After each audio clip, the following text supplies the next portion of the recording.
Hello everyone and welcome back to Kingdom Hearts. This is episode 2. Last time, the story about a boy and a key and his friends on Destiny Islands took a turn. When they wanted to set sail and explore new horizons, they didn't imagine this. All 3 of them have been split up and Riku's gone. Where's Kairi? We have no idea. And we've landed in Traverse Town. And we've got 2 new idiots walking along with us now. The 3 musketeers have been assembled.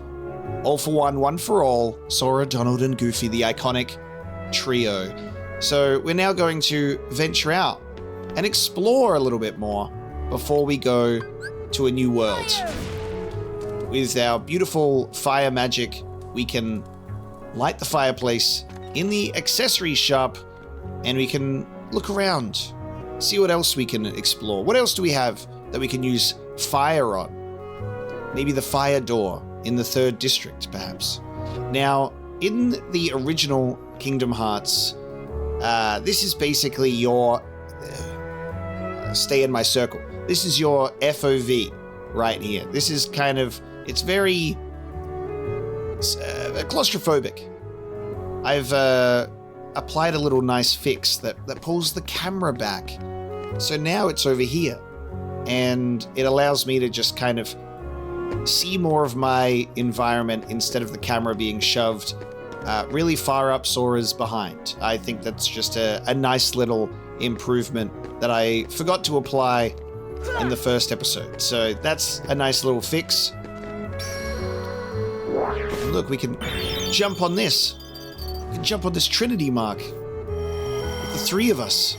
And get lots of nice money. We're going to run around Traverse Town before we take the gummy ship that we've acquired and explore some new worlds. Got a couple of these just in the opening square. And what's this? It's a postcard. Let's mail off another one of these. And Sora actually learnt how to use a key last episode as well. Yuffie gave him a very important piece of knowledge that said, hey, you have a giant key. Maybe you should consider using it. And now we can open the door from the 3rd to the 1st district. Unfortunately, we have to run all the way around in order to make that happen. But look, there's no enemies. Peace has arrived to Traverse Town for now.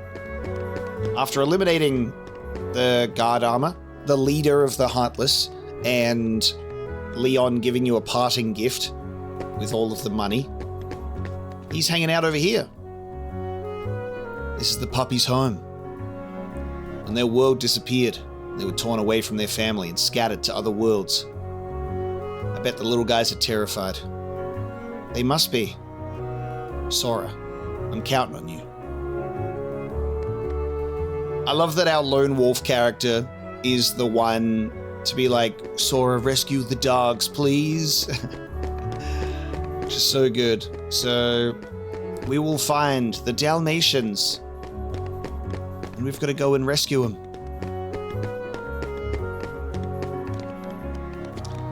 Yeah, this is my first time running around with this field of view mod, and I'm feeling very happy about it. It's so nicer.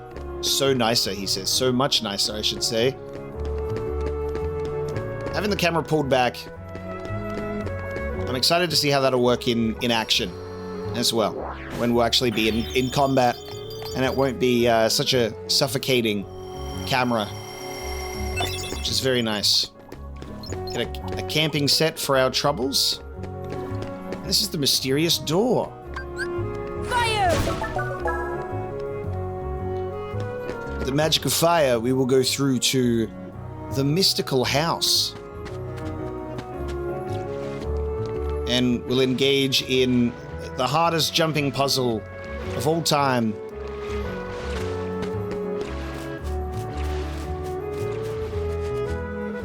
Take a look around the back and go, damn. Maybe we'll come back here later as well. Some things here that I currently can't interact with. A yellow Trinity sign. Unbelievable.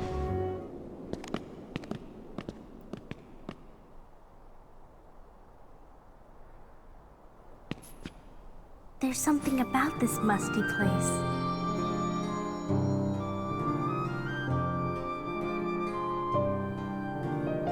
It reminds me of the secret place back home, where we used to scribble on the walls. Remember? Kyrie? Sora?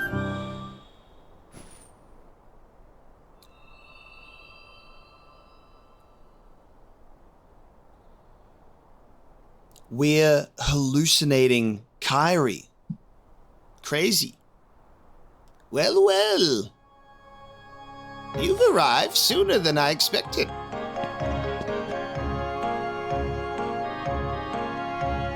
What? You knew we were coming? Of course. Are you a Heartless? He doesn't look like one. Oh my, no. My name is Merlin. As you can see, I am a sorcerer. I spend so much of my time traveling. It's good to be home. Your king has requested my help. King Mickey? Yes, indeed. Donald, Goofy, and who might you be, young man? I'm Sora. Ah, so you have found the key. What did the king ask you to do? Just a moment.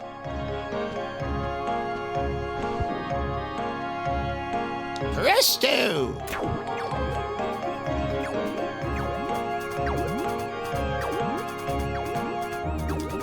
I loved The Sword and the Stone as a kid. That was one of my much older Disney movies. So I really adored this introduction to the character of Merlin, and seeing him do the stuff coming out of the bag was so cool. Yeah, Sword and the Stone was always a really nice favorite for me growing up. So I love the addition of Merlin being a Disney character brought into Kingdom Hearts.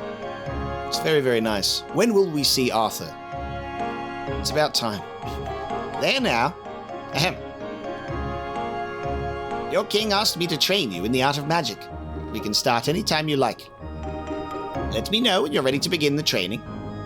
Oh, and one more thing.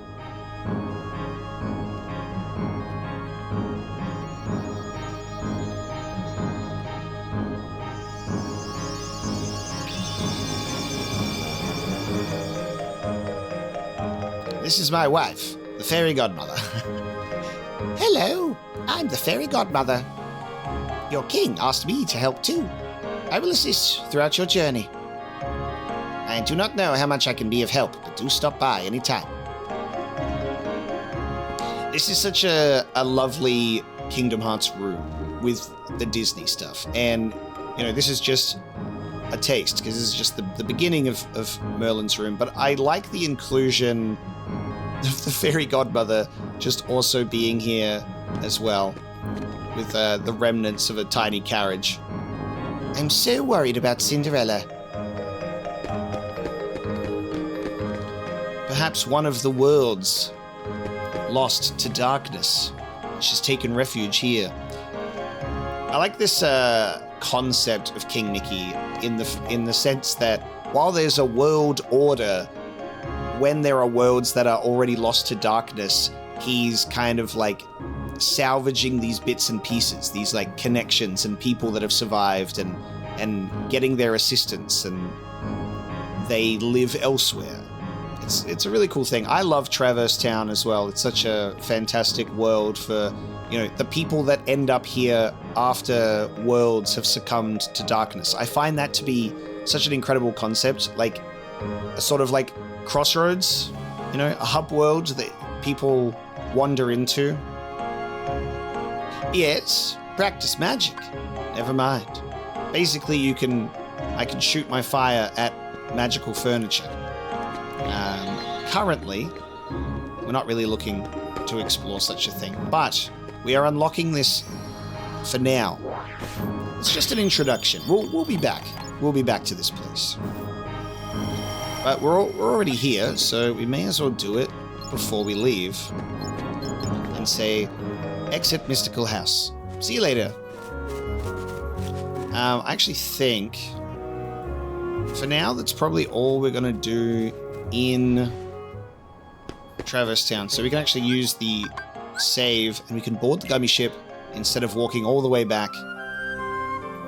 And here we are. We're on the world map. The green cursor shows your current position. Select your next destination with the cursor. Observe the battle level when selecting destinations. More stars means stronger Heartless in that world. And yes, that is Chip and Dale's real voice. They just put on that annoying chipmunk voice, guys. They really do sound like that. Alright.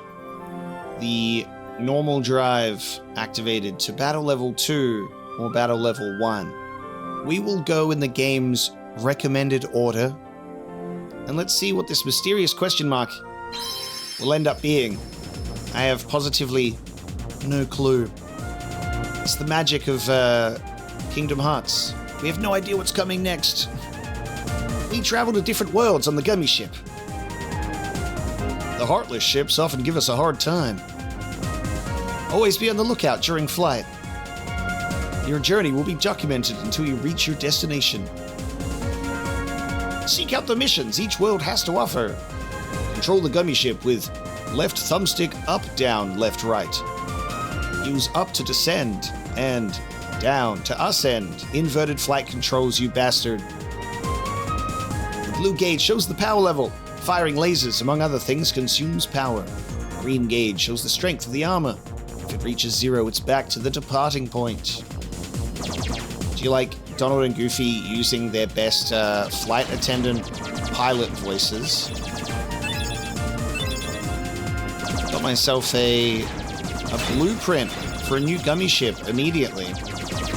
Something that I love about the gummy ships straight off the bat is you get yourself a little Final Fantasy references with the actual ships being named after Final Fantasy monsters. I think that's such a great idea.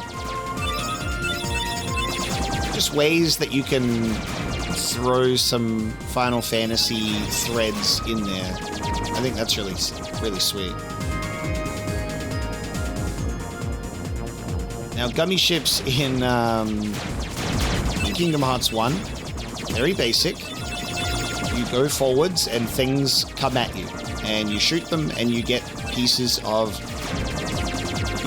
gummy. You get gummy ship pieces, and you can use that to build, modify your own gummy ships. It's a very simple premise in Kingdom Hearts 1. You take a ship, it's an on rails, you just go forward,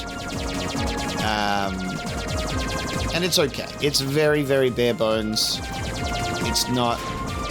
It's improved upon. I would say that the gummy ship portions are frequently the least popular element. At least in my experience and my opinion, I think that there's fun to be had. There's fun to be had.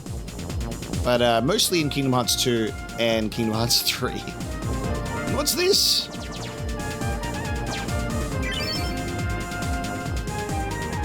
Wonderland. I wonder whose world this could be. Down the rabbit hole we go, Sora.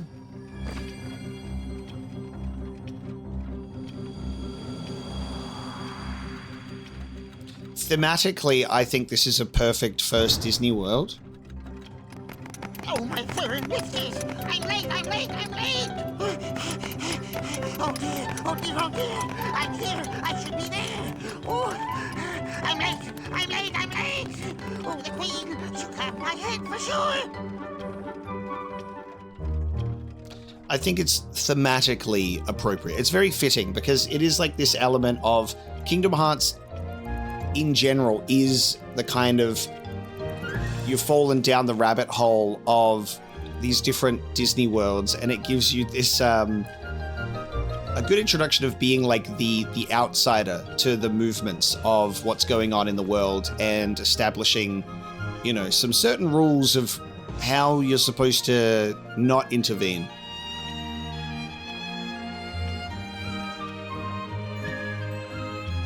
It's a great, weird, and wacky Disney world to introduce you to. You go 2 original worlds. Obviously, you see Disney Castle, but the first ones you walk around in are 2 original worlds, and this being our first Disney exposure, it feels right. And I say that, this is not one of my favorite Kingdom Hearts worlds at all. But I love it nonetheless. Goofy. How did he get so small? No, you're simply too big. Well, clocks. Must you be so loud? You woke me up. Good morning. Good night. I need a bit more sleep. Wait, what do we have to do to grow small? Why don't you try the bottle? Over there.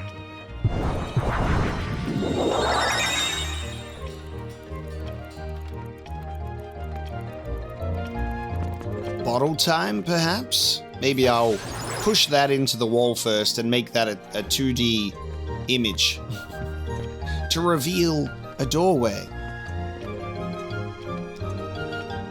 What an interesting room. I'm sure we'll only ever be in here one time. Sora taking shots, underage drinking.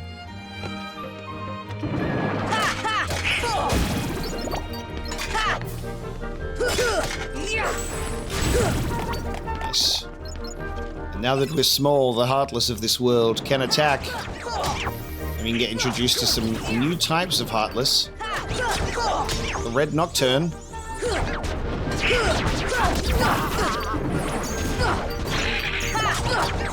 Fire resistance is handy. Come on!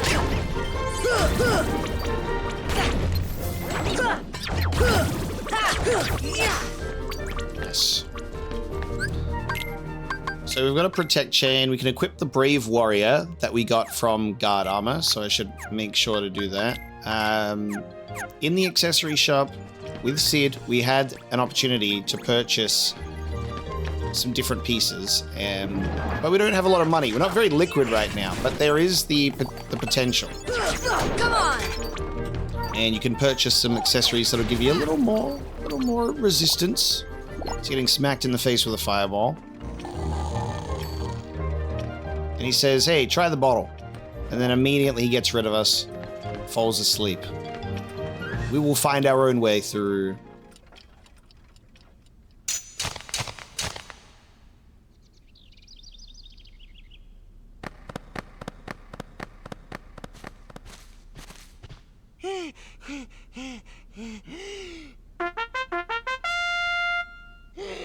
Court is now in session. I'm on trial? But why?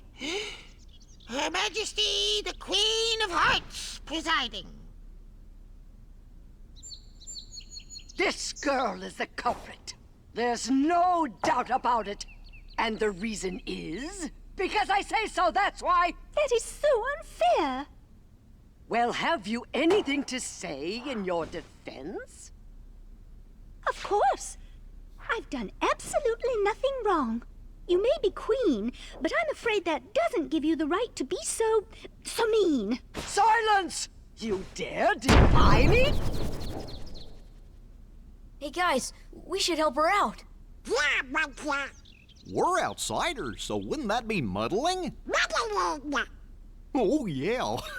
And that's against the rules.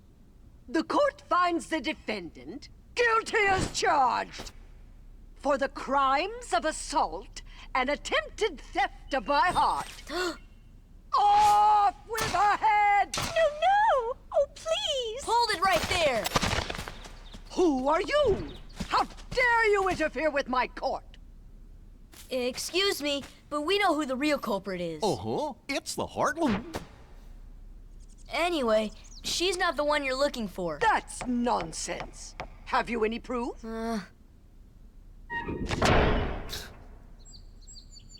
The hard cut from like, have you any proof? You're in jail. Get in the cage, kid. Bring me evidence of Alice's innocence. Fail, and it's off with all of your heads. Gather as much or little evidence as you please. Report back here once you're ready. Off with your head. Who are you? I'm Sora. I'm Goofy. And that there's Donald. Pleased to meet you, though I do wish it were under better circumstances. I'm sorry you got mixed up in this nonsense. Do not speak to the defendant. Go and find proof of her innocence. Don't keep the Queen waiting. This dude showed up to work absolutely zooted, by the way. Late to work because he was like having a bit of a fun night. Bit of the fun night on that green. Look at those eyes. Before you sits Her Royal Majesty, the noble Queen of Hearts. Oh. Hello there. Permission to speak. You'd better bring your evidence soon. And there we go. It's time. The concept of, the locked door, like the doorknob, and then the entrance being here next to it anyway, it always fascinated me. I'm like, technically we went through the side entrance. I assume that we must, both doors just kind of intersect and then come through this one main door. You know what I mean? Surely. I did see someone suspicious. You. Yes, it wasn't her, it was me.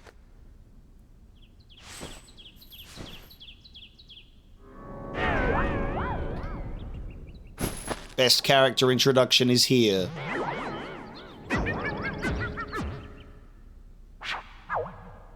Always love the sound effects for it. Who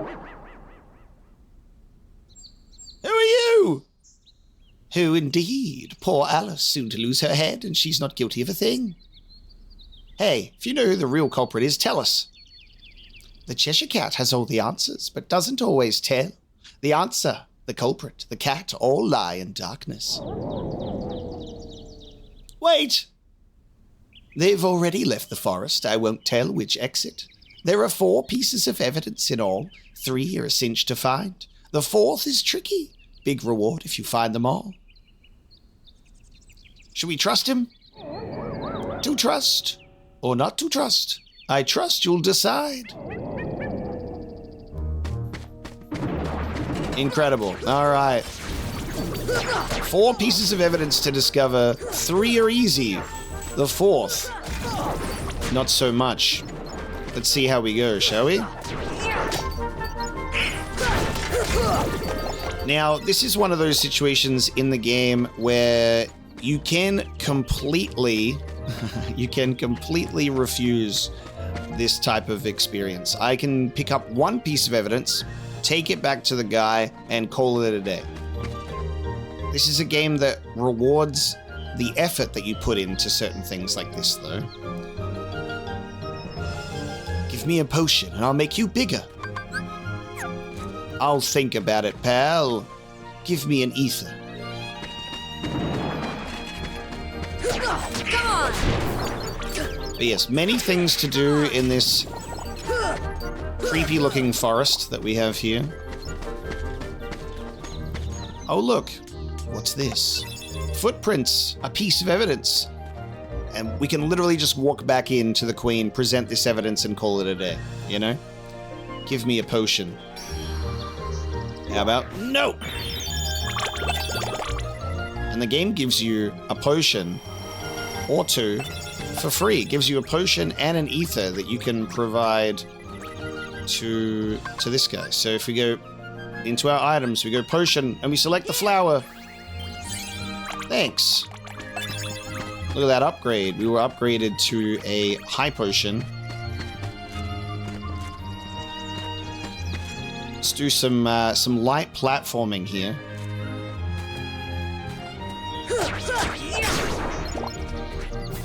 And apparently we can access a location called the Bazaar Room from here.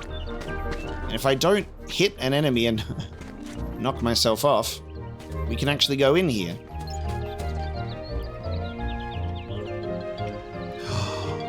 Oh, and what's this? A stench. Stinky stench. We have a second piece of evidence already.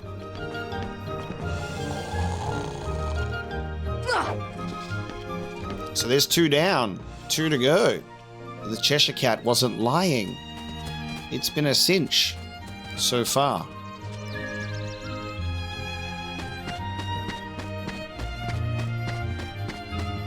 We'll take a look a little bit further. Come on! But yes, you'll find that, you know, there are rules. The world order. And Sora says, screw the rules. I have a Keyblade and I hear mention of a heart.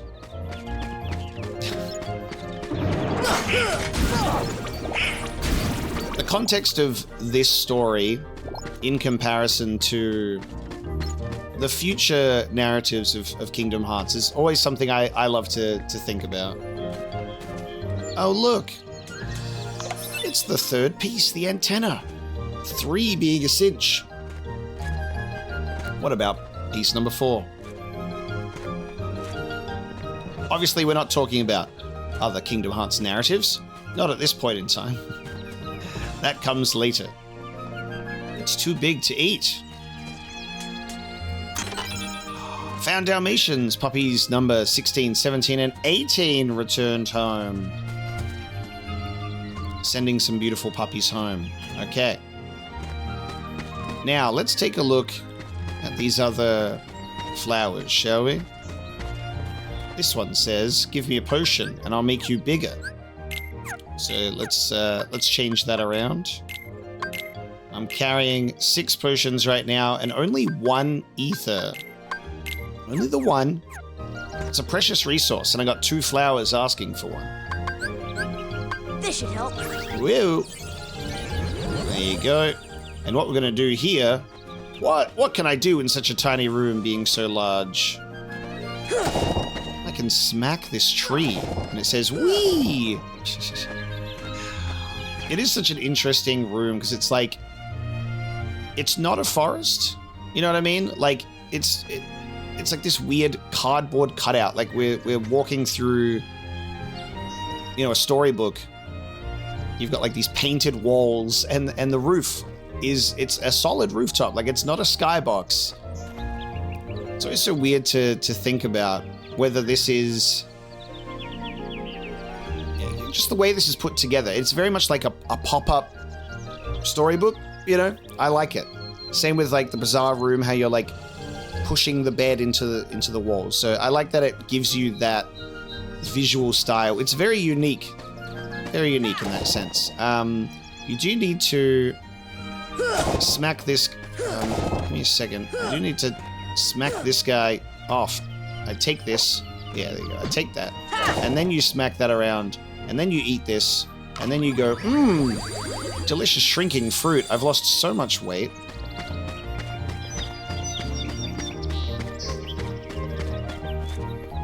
How nice. Climb, you know, try your best to climb one of these. Platforming. And we've smacked it around this way, so we can now get ourselves up here.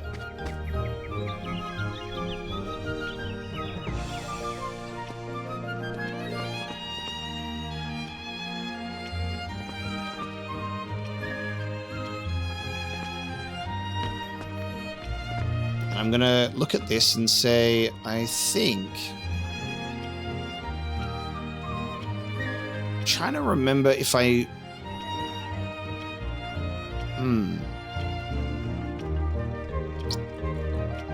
I need to get over there.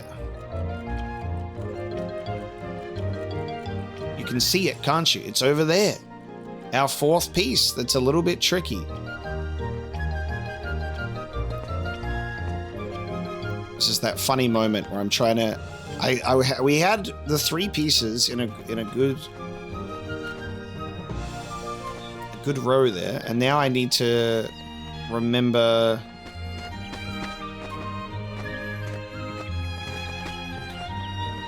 Now I need to remember Remember, we will. I need to have that boulder move. Oh, I think it's... God, is it ether related? This is me. I'm digging into the recesses of my mind. It might be ether related. I got one shot at this. So I only got the one ether.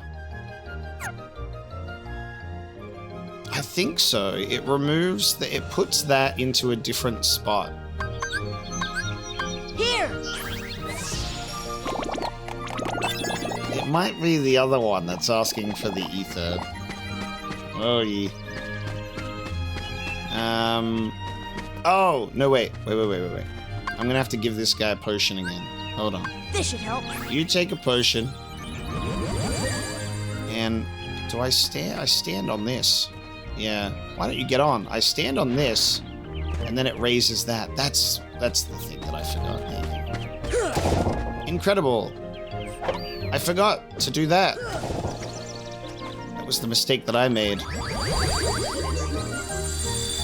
I think this is the fun part of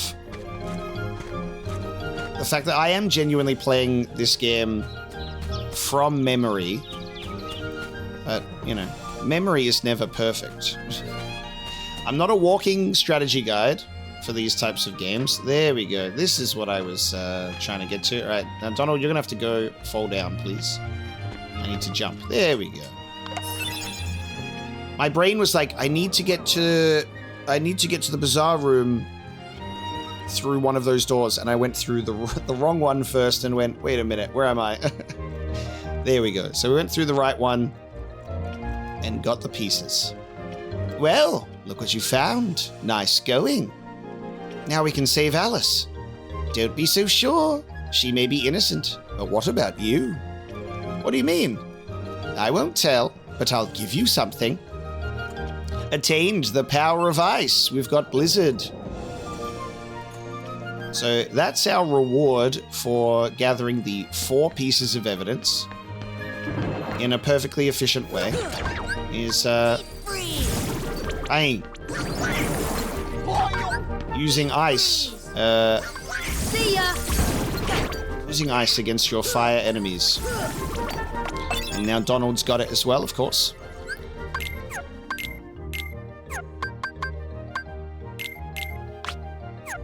Don't have a lot of AP to go around. I do have a dodge roll at the moment. We're currently on 1 whole AP until we get some power-ups. The iconic dodge roll. Now that we're here...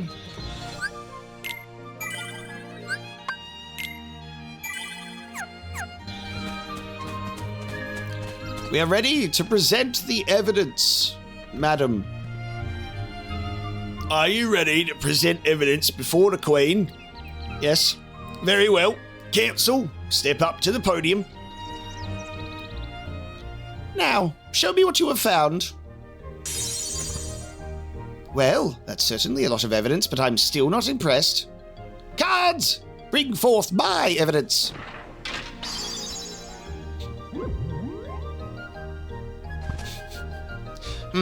Checking all 5 would only be a waste of time. All right then, choose the one you wish to present. I'll decide who's guilty based on that evidence. What? After all the trouble of collecting it? You dare object, then you will lose your head. Now, choose 1 box. And this is where the reward for the time spent comes in. You get Blizzard for getting all 4.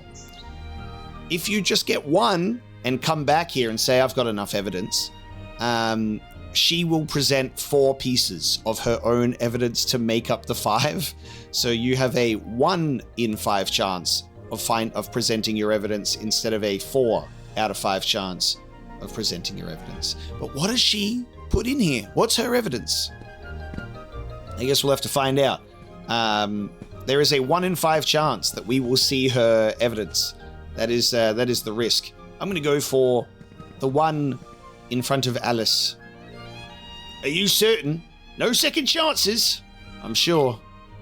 Now we shall see who the real culprit is. Very good. Of course, it was, yes. What in the world was that? There's your evidence. Alice is innocent. Silence! I'm the law here. Article 29, anyone who defies the Queen is guilty. That's crazy! Seize them at once!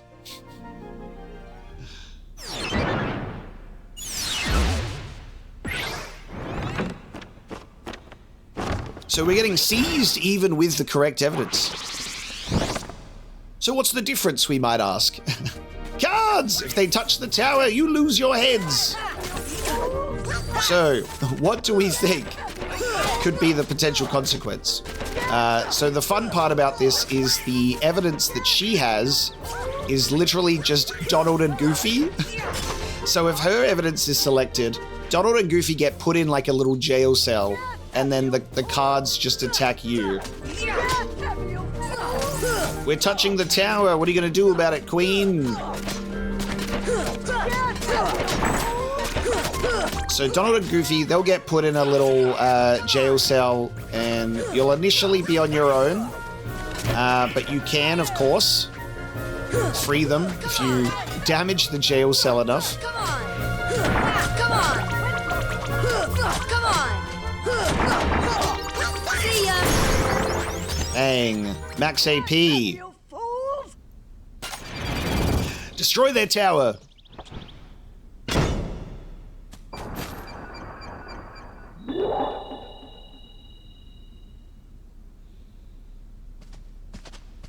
She must have gotten kidnapped while we were fighting. You fools! Find the one who's behind this. I don't care how.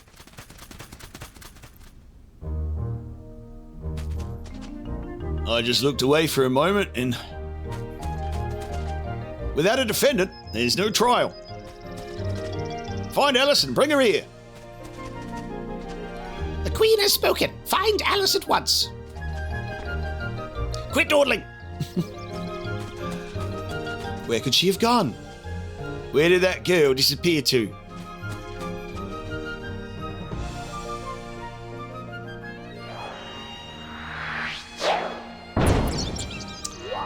Yeah, see, my brain was like, there's a flower and a boulder. And it was this flower and a boulder. I was getting my events out of order. Have you seen Alice? Alice, no. Shadows, yes. Where did they go? This way, that way, does it matter? Left, right, up, down, all mixed up thanks to the shadows. Step deeper into the forest to the deserted garden. You might find shadows in the upside down room. Now, the boulder has a purpose, but it's a purpose that must be served later. It's something I can do literally right now, but I can't do the follow-up for a while. So we're just going to ignore it. I'm not going to give up another potion and go big for now to move a boulder. Fire!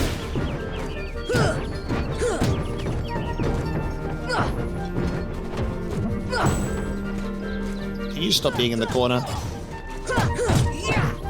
Fire! Boom. Not having the scan ability will always and forever be painful. An ability that we have to wait a while to get. But look, we have characters that have earned more abilities and earned more AP.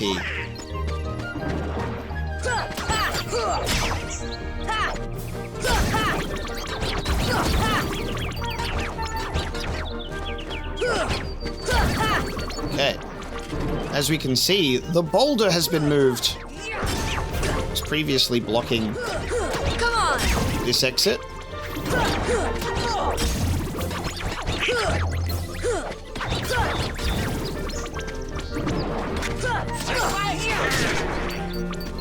on! Donald is made out of paper mache, which will never change.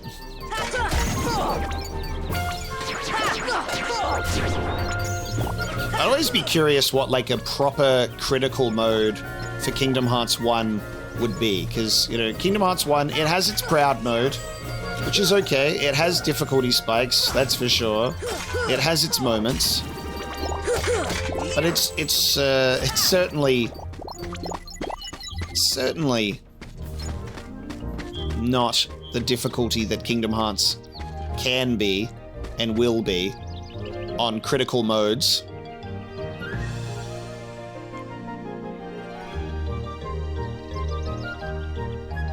If Kingdom Hearts 1 had Kingdom Hearts 2's battle system and a critical mode, oh my god. Be so good. Let's walk all over the table. Very merry on birthday. Sit down to get your present.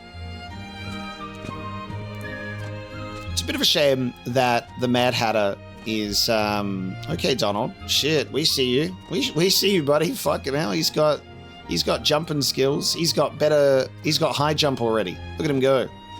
Okay, Donald. Shit. I wish that the Mad Hatter was an actual character and not a picture on a wall, you know? That'd be great. I can sit down in the chair and we can get our presents. Now, if you were to ask me which one of these chairs to sit into, I actually would not be able to tell you off by heart. But we have multiple different situations that will happen upon sitting in the chair. I have gotten an elixir, very nice. So basically, Sora can pick a potential chair. The other characters will also get knocked over. We get to hear the greatest sound effect in all the video games again, and we'll keep sitting in the chairs.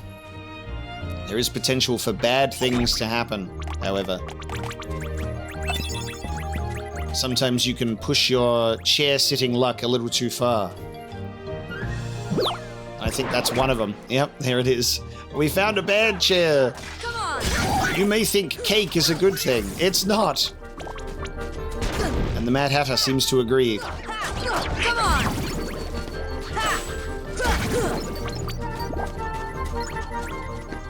And I believe if we leave and come back, we might get invited to the tea party once more. Something we can do here, which is very interesting, is this is the white mushroom. Now, the white mushrooms is a peculiar thing. See ya. It's a peculiar thing. Basically, treat the white mushrooms as a game of charades. They will be doing an animation, and you have to guess what that spell corresponds to. And if you do the same one 3 times, oh, you'll just get rewarded, won't you? You'll just get a nice little reward.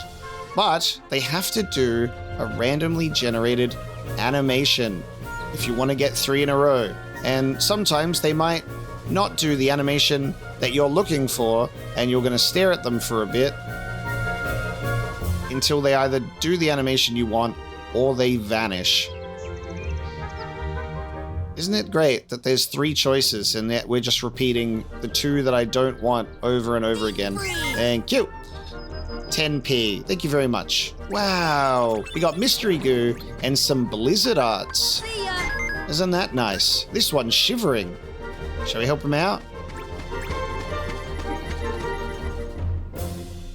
Now we just need you to shiver a couple more times, if possible, please. I don't have the mysterious spell of the light coming down from above.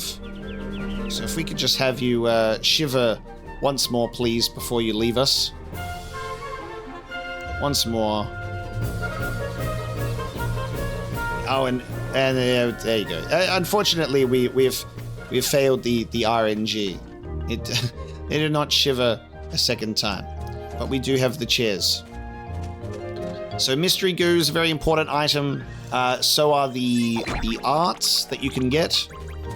So if you do fire 3 times, you'll get the fire arts naturally, and each corresponding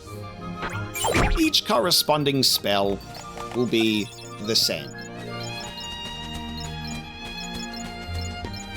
We'll have multiple opportunities to do that in future. It's easier to do it as soon as possible before they start doing a bunch of other, like, magic requests when you unlock more magic. And another cake for the final chair. Oh dear. Oh dear. 2 cakes out of all of those beautiful item chairs. And then you can't investigate it anymore. That's okay. And I believe we just go straight in here to the upside down room. They're hiding somewhere.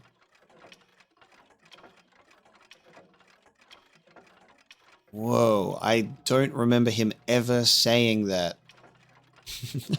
I don't remember him ever saying this dialogue. They're hiding somewhere. And the Momorath's outgrabe. What? What is that? Momorath outgrabe. This is this something that I just straight up forgot? What is that? I'm looking this up. Momorath's outgrabe is a line from Lewis Carroll's poem Jabberwocky. When Humpty Dumpty explains, it means Momwraiths, a type of creature, were something between bellowing and whistling with a sneeze in the middle. Right, of course. Okay. So it's yes, beautiful. It's Jabberwocky, which is also it's in the Alice thing. I just read that and went, huh? I don't remember ever reading that as a child. That's probably why, because I just didn't understand it. Want to find the shadows? Try turning on the light. You learn something new every day.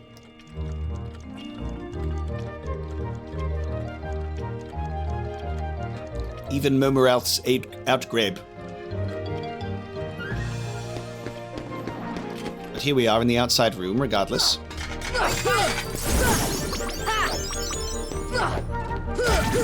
Tech Boost is a very good ability. Come on. It doubles the tech points that we get, so if you're good at getting your tech points, you want to get even more.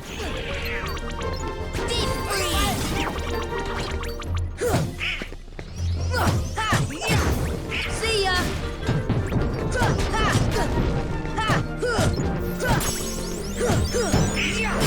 Very nice. Done. Come on.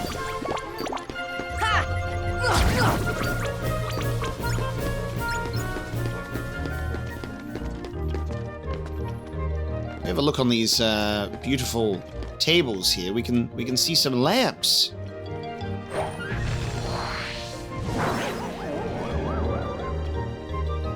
It's too dim. Make it brighter. What next? One more lamp that you need to light. I love the concept of having a fire spell, but you can just do this instead.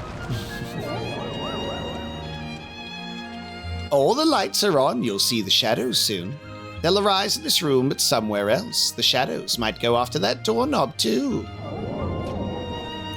And that's our clue. We should go and check in with the doorknob.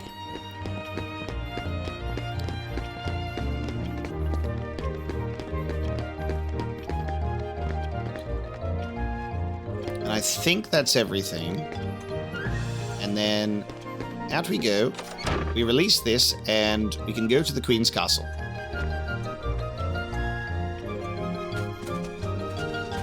And if you don't run off, you can grab one of those, get a gummy piece. The others up here, that will come later.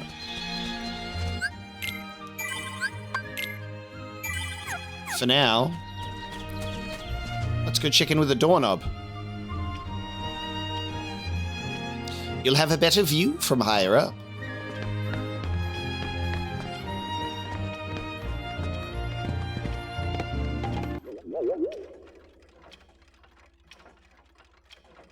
The shadows should be here soon. Are you prepared for the worst? If not, too bad.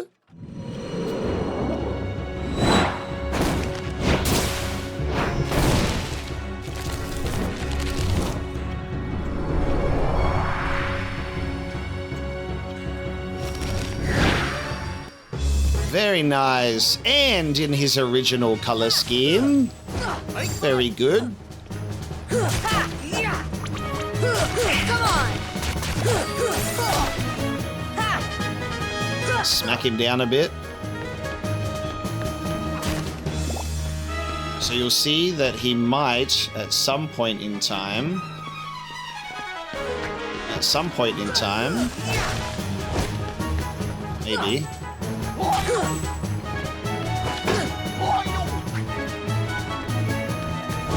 Maybe. Not yet. Soon. Come on! There we go. He's a little bit awkward. You gotta knock him down to size a bit.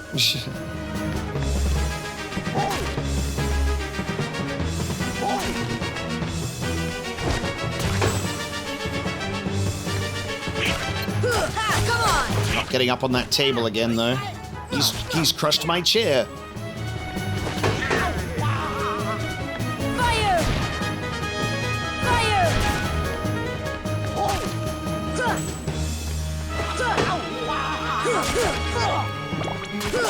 Come on! Surely he's gonna get big mad now, isn't he? Here we go. He's getting upset, and he's going over to the stove, and he says, "I'm gonna make these bad boys hot as hell." Deep freeze! See ya! Deep freeze!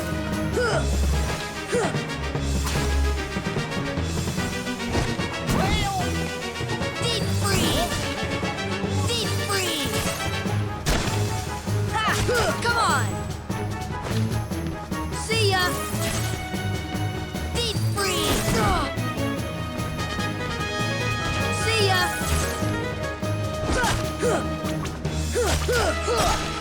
Deep freeze! Come on! I was under the impression that if I hit him with Blizzard, Deep freeze! it has the potential. Oh God! It has the potential Here! to put out his little sticks. That's an advantage to getting your Blizzard reward early. Maybe. I imagined it. Come on! Better to stay close to him to avoid those fireballs, though.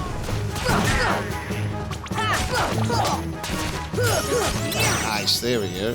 Deep freeze! Get defreezed!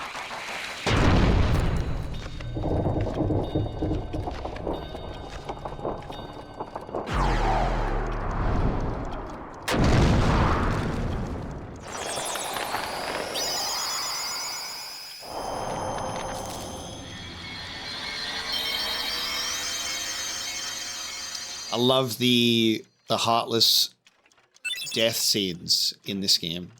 They're such a cool animation with the heart leaving. What a racket. How's a doorknob to get any sleep?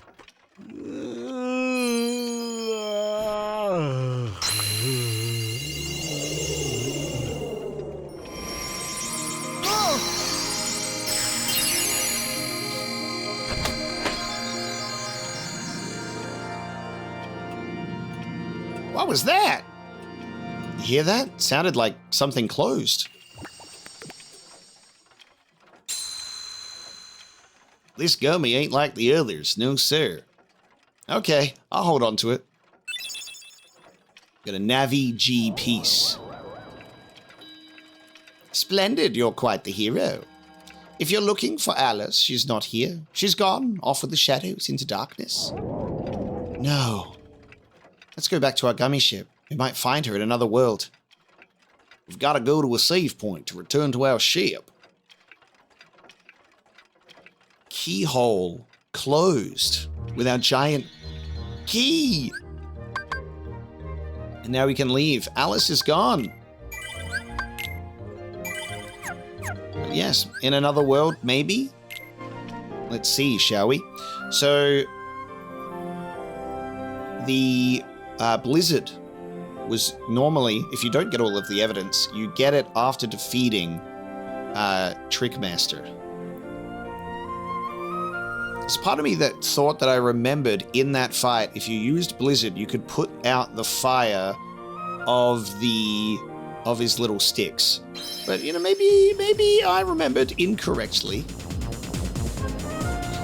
We have a choice at this point. After completing Wonderland, you can go to the next question mark world that has just revealed itself, or we can go back to Traverse Town and go to the level 2 world that was available before. We're going to do that because we'll stop back into Traverse Town and we'll buy some things.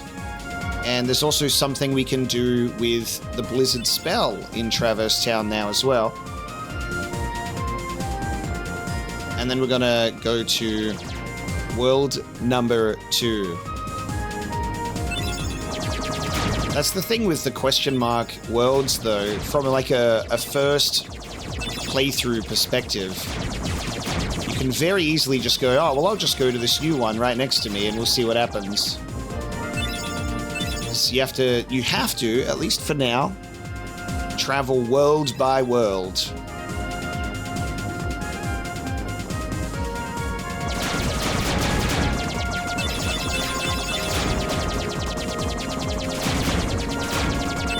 Cross that bridge when we come to it in regards to World 3 and why we chose not to go there immediately.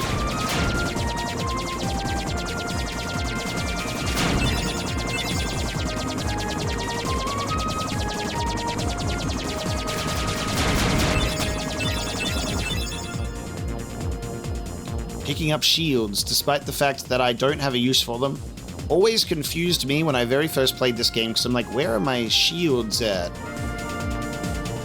To be discovered in the gummy ship menu. Okay. To the first district.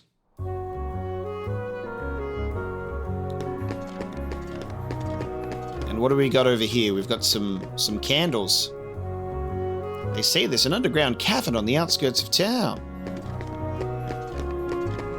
Let's take a look at these curious candles. Interesting. The flames, they just come back. What if I was to have the ability to cast ice? Deep freeze! Deep freeze!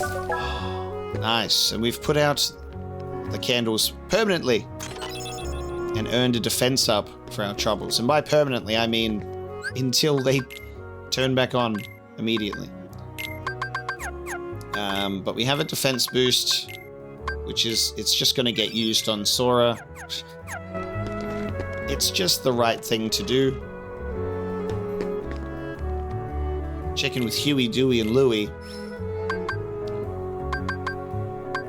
We're a little bit low on funds, but we can upgrade our equipment. Warhammer, you don't really want to do that. We're not really looking to reduce Donald's MP at this point, but we'll give him give Goofy a stout shield, and Donald a Morning Star.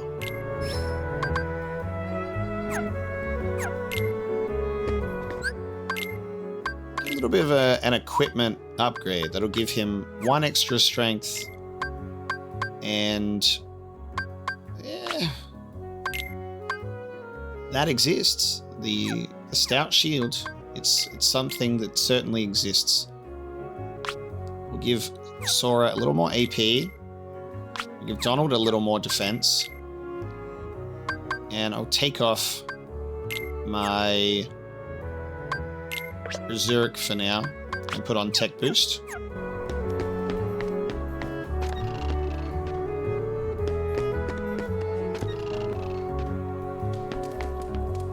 What do you need? Things disappeared from the shop recently. These weird noises I keep hearing. Man! Wonder if it's got something to do with upstairs. So this is the stuff that we are able to buy. You've got your ability stud. But you've also got the ability to reduce particular elemental damage, which it can come in handy. It can come in handy. That's really the main thing that we came back here for, is we bought a couple of things. We used Blizzard on the candles, and I forgot to open this door. But that's okay, because I'll go back there eventually. Leon's probably at the underground cavern. He trains there often. You know, the channel in the alleyway is connected to the cavern. Wow. The underground cavern, I'd love to go there. Maybe we'll come back when we unlock the ability to utilize the red trinities. For now, though, let's go see what's at world number 2.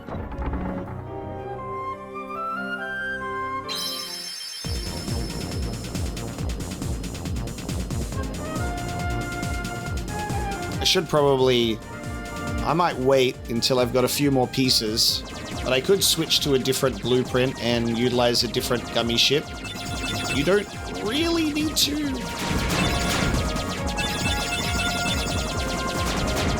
Not at this stage. You will definitely need to eventually, unless you're into challenge runs and having a ship made out of paper. That'll just get shredded immediately. I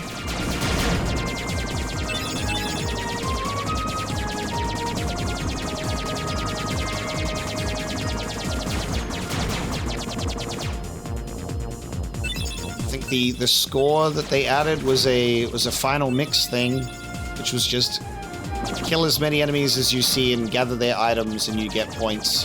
But in the original release on the PS2, it was just focused on go from point A to B.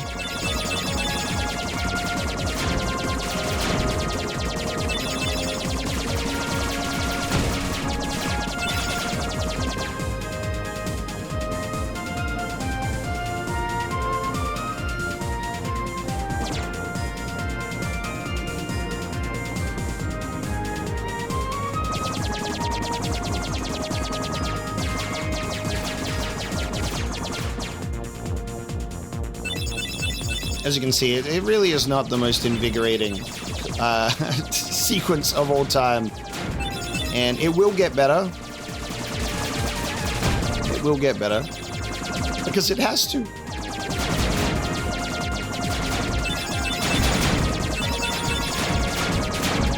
It was the first game in this series. You gotta cut it some slack. We got the Shiva ship.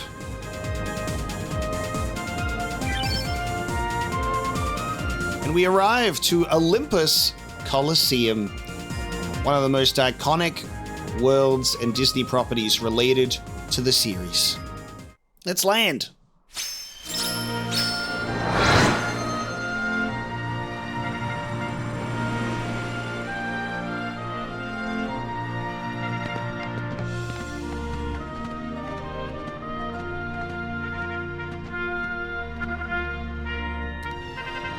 Very, very iconic theme. First things first, there's a trinity with my name on it. And a box that has fallen out of the sky.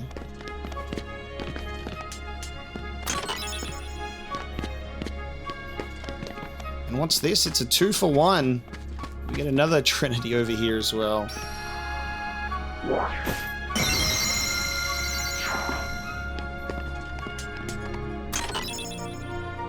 22, 23, 24, returned home. Deep freeze!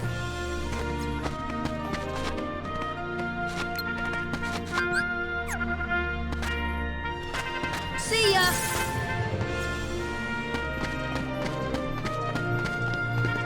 Into the lobby we go. This is my boy, my king. Good timing. Give me a hand, will you? Move that pedestal over there for me. I gotta spruce this place up for the games. Gotta spruce this place up for the games.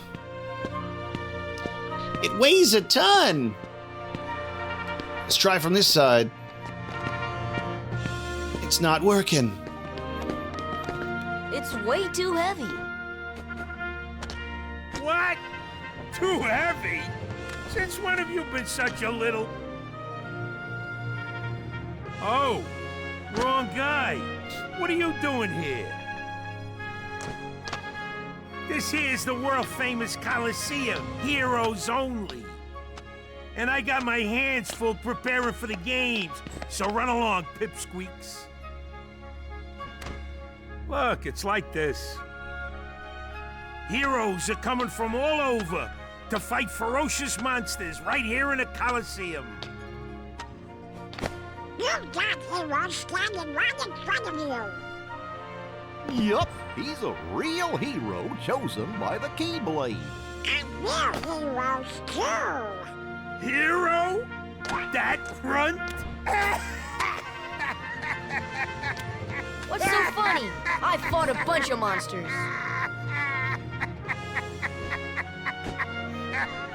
Hey, if you can't even move this, you can't call yourself the hero!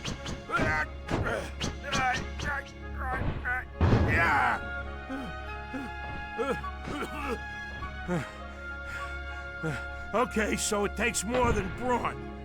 Well, let's see what you can do.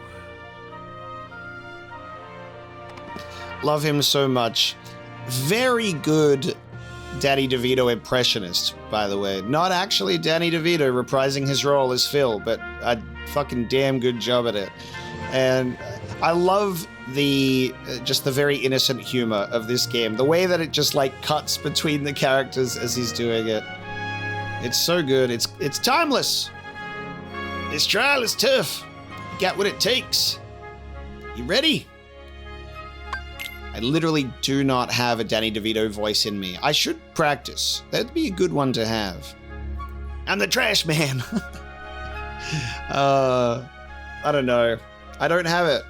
I've never practiced. I've never practiced doing a Danny DeVito or a Phil voice. Rule number 1, kid. I got 4 words for you.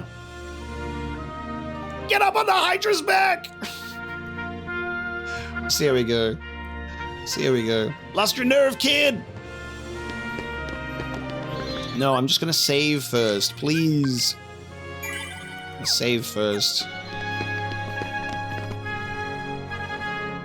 You wanna compete in the games!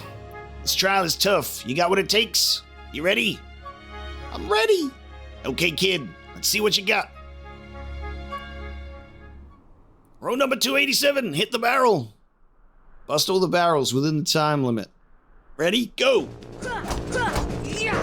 Alright, it's a barrel efficiency simulator. Let's see how efficient we are at hitting barrels.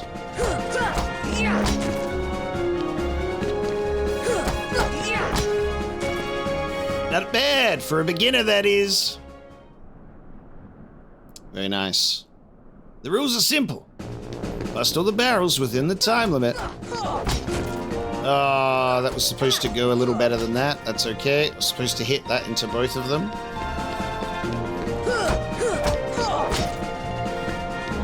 We're in the slightly tougher course now. The pressure is on. Line it up. Oh no, that's not lined up at all. Line it up. There you go.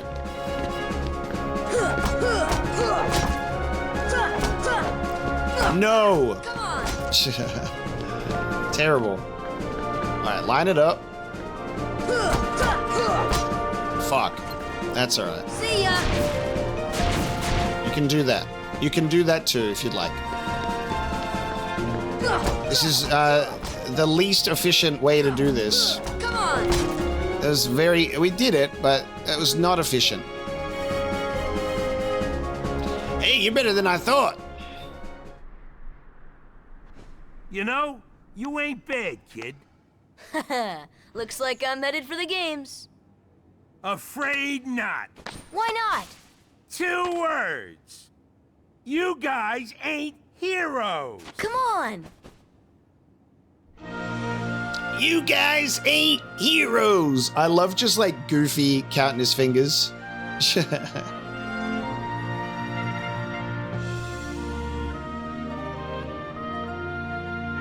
Want to become a real hero? Start by mastering this spell. Attain the power of thunder. Nice. Very good. We've got thunder. That's the light hanging over the white mushroom's head. That's what he's asking me to do.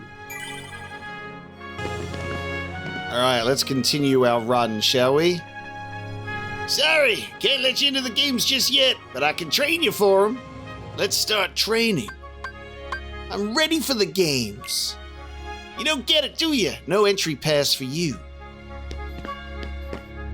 You can't get into the games. Rather a stubborn old goat, wouldn't you say? Who are you? Oh, hey, hold on there, Fuzzboy. Wait, let me guess. You want to enter the games, right? Well then, hey, get a load of this. A pass? It's all yours. Good luck, kid. I'm pulling for you, little shorty. I just love how casually he's revealed. It's such a fun thing. And I feel you can get away with it in games like this, you know? You can get away with it in games like this. Because you go, oh, that's Hades. Sora doesn't know that. He's just a random guy that appeared out of nowhere. And said, here's your magic ticket. Go have fun. Hey, how'd you get this? Can we enter the games now? Well, I guess so. We start with the preliminaries. Ready for the preliminaries? Yeah, let's go. Some real weirdos sign up for the games. Better watch yourself. Rule number 27. Beat all the weirdos. I love the Coliseum. It would be such a shame if there was ever a mainline Kingdom Hearts release that never had a Coliseum in it. I feel like that would be a huge mistake. But it's a good thing that that will never happen, because the Coliseum is a treasured and cherished addition to the Kingdom Hearts gameplay loop with so much potential. You know heroes yet, but you ain't doing bad. Lucky you came to me for coaching.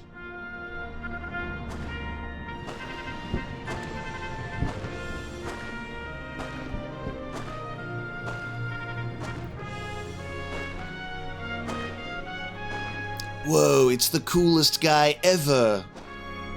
It's the coolest guy ever. Something tells me it'd be a real tough one to beat.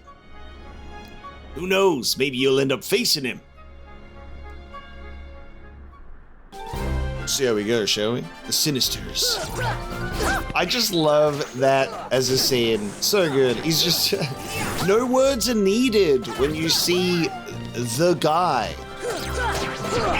When you see him. And I fucking love his Kingdom Hearts fit. I love Cloud's Kingdom Hearts fit. It's such a good outfit. I love that it's like this weird mix. Like it's got elements of... it's got elements of Vincent in there, which I think is really fun.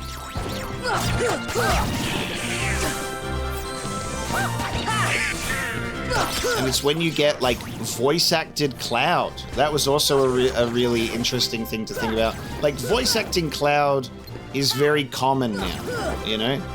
Everyone knows Cloud and what he sounds like across, you know, the compilation of 7 and now the remake. But this was when Cloud started talking. And you're like, what? Bro's got a voice. And it's so sick. It's a very fitting voice. I love Cody Christian's remake voice, but there is something iconic about Cloud during this era. His voice is very nostalgic for me in that sense. I do kind of prefer Cody's remake delivery, though. I will say that. I think he really understands Cloud's nuance, and he has the advantage of voice acting Cloud during the original game, whereas in everything else, it was after that, and it was during Cloud's post-7 characterization. So very different type of personality for Cloud to voice, especially with what his character goes through. Little ramble aside, whenever you see Cloud, you got to talk about him. Cool ass design. Say, you're better than I thought, kid. Wish he was here to see this. Ooh. Hercules! He's a hero if there ever was one. Too bad he's off visiting his father. He's off visiting Zeus.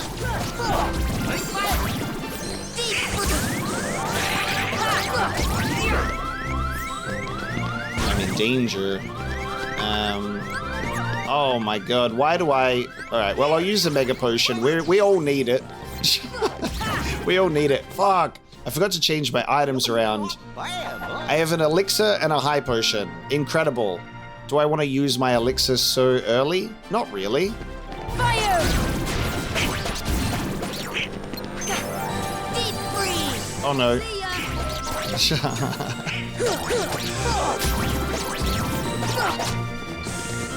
Accidentally pressed Blizzard. Not a strategically sound move, that one. Nothing to it. I had to spend some MP, you know, in case I want to use that elixir. I don't want to waste it. That little punk is your next opponent, okay? Now don't blow it. Just take him out.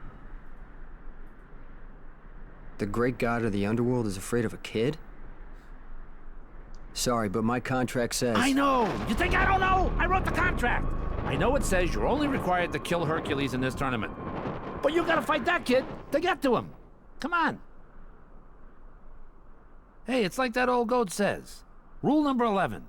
It's all just a game. So let loose and have fun with it. I mean, a casualty or two along the way. It's no big deal, right?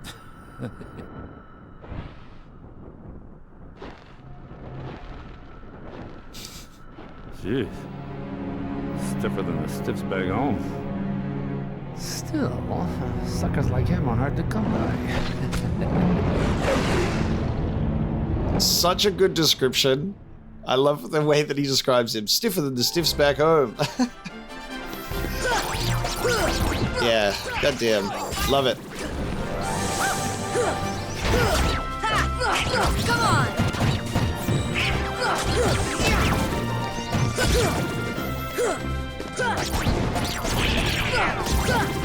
It's really funny because I get Cloud's original voice actor, his name mixed up in my head sometimes because his name is Steve Burton. But because I mix him up with, there's other voice actors that have a similar first and last name of Steve Blum and Corey Burton. And Corey Burton has also been a part of Kingdom Hearts. He's like the Christopher Lee sound-alike. But yeah, Steve Burton does a great job with Cloud. I love what he does with Cloud. He sells the really like dejected and depressed version of him really well, and now I have to fight him with his silly little bandaged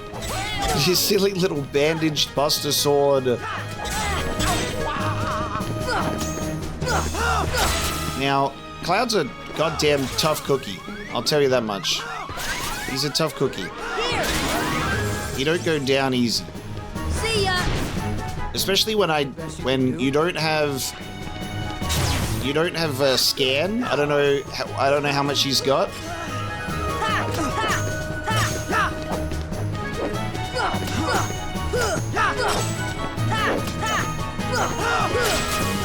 You have to be really good with the timing of your attacks to try and deflect what he's got to do. And it also helps if you equip more than a fucking elixir, a mega potion, and a high potion. But what can you do, you know? What can you do? Prepare? You want me to prepare? And yes, I'm stubborn, so I want to beat him. So yes, I am going to use my elixir. Are you kidding? No, I'm cooked. I thought that I would have successfully gotten the hit there. Oh.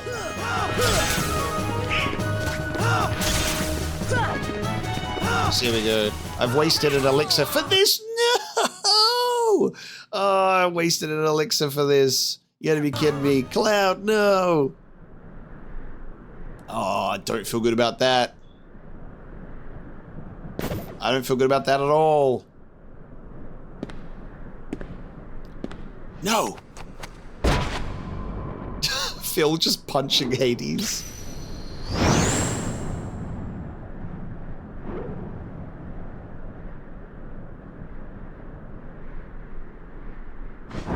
Ugh.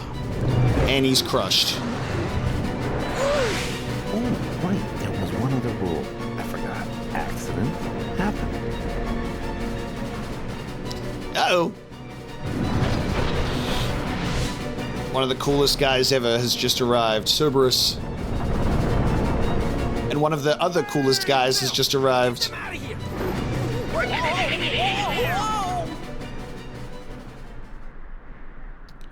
You think I'm not going to reload my save and beat Cloud? You're mistaken. Phew, that was close. That was Cerberus, the guardian of the underworld. Herc should be able to handle him. But then again, maybe not. This doesn't look good. That's alright, I'm going to turn back time briefly, and I'm going to go and fight Cloud, and I'm going to win! I'm determined. Alright, let's enter the games a second time. I mean, let's enter the games for the first time. Because I definitely equipped my equipment right the first time. What a rookie mistake. Forgets to equip the right stuff? What is he doing? I'm determined to beat Cloud. He's a tough one. Like, Leon is an early game strong guy. He's an early game strong guy. But he's still much more relaxed than Cloud. You can get more than enough hits on Leon, but Cloud has the attack. And he thrusts you to death. Which is terrible. And he should be tough, you know? He should be tough. The bandages on the Buster Sword, you know, I think it's a censorship thing. I don't know. I think there's some elements of Kingdom Hearts that get censored. I don't know if that is specifically one of them, or whether it's just part of the, you know, part of the new character design. But, you know, for me, as a kid, I was like, man, this is the coolest thing ever. As a fan of the original 7, I don't know what. I was like, man, this guy, he's so cool. He got bandages on his sword, which makes no sense. Love it.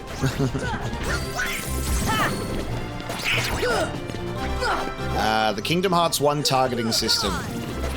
Hey, can you please target the enemy right in front of me? No. Target the enemy all the way over there. That's why you gotta end up utilizing the lock-on.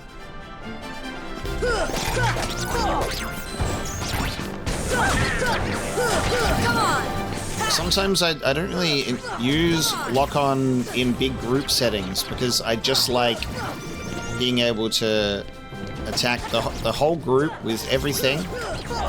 And sometimes the targeting, it gets a little wonky. As a result,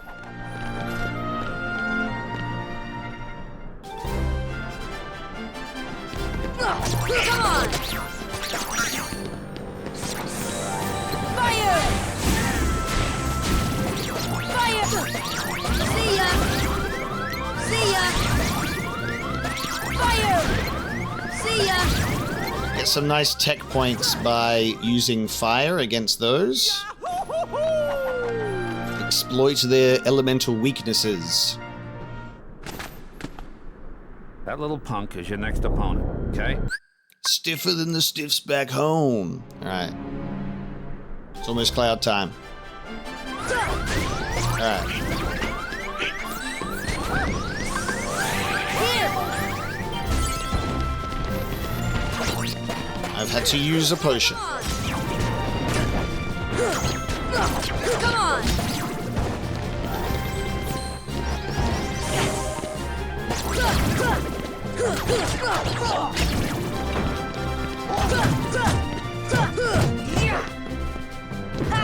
Come on! Fire! None of that. Get out of here. All right. It's cloud time. Let's see how we go. We've got potions and a mega potion. No elixirs this time.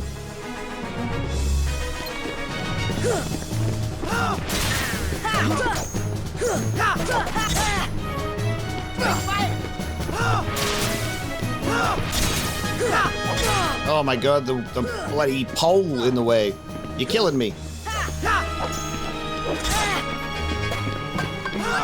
I'm making rookie mistakes over here, I'll tell you.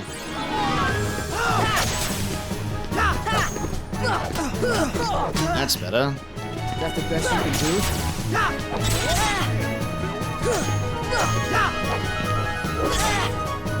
God, I forget just how much range he has on that fucking thing. Fair enough. You know what? Fair enough.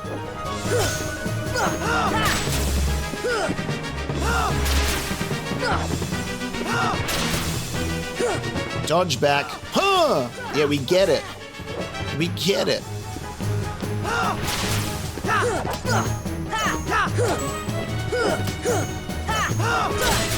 It's always interesting when you decide when they decide to give you a tech point, but then it does the different one. Come on!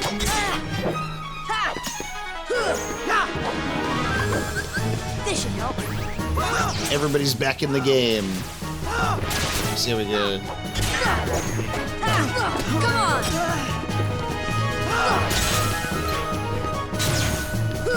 Come on!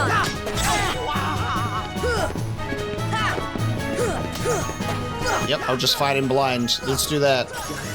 Gotcha! That's dedication, baby. That's beating Cloud first try. I expect nothing less from me. And crushed. We got to witness both versions of the cutscene. One other rule I forgot. Accident. I like there being fights that you are allowed to lose in that sense, and there's a variation in the how the cutscene plays out. I think that's very fun. Hey, Phil! Get them out of here! Get him out of here!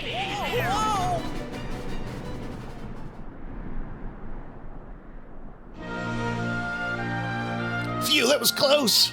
That was Cerberus, the guardian of the underworld. Herc should be able to handle him. But then again, maybe not. This doesn't look good. And now we'll restock our equipment. Because that was one fight. And now we have another. Should probably go buy some potions, to be honest. If only I didn't have to get in my gummy ship, fly all the way back home, buy them, then come back. Crazy. If only they implemented some form of shop that could be added in every world. Boy, oh boy, I hope they do that for the sequel. That'd be a great quality of life inclusion. I hope Herc's okay. Wish I could go in. Kid, you're not entering the arena, are you? This ain't just some match. This is for real. I'm not afraid. You can decide if I'm hero material or not. Careful, kid.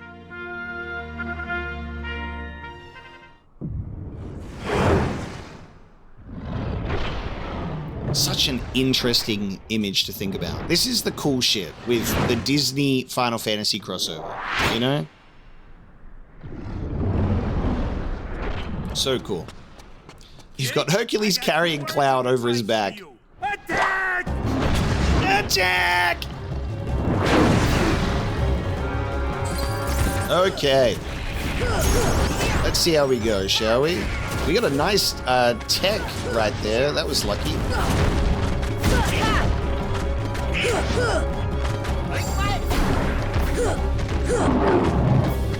See ya! Come on! This is where tech boost is real nice. If you time it right and hit your heads in good time, you'll get a nice little experience boost. Deep freeze! Deep freeze! Shouldn't be getting hit by those. What are we doing?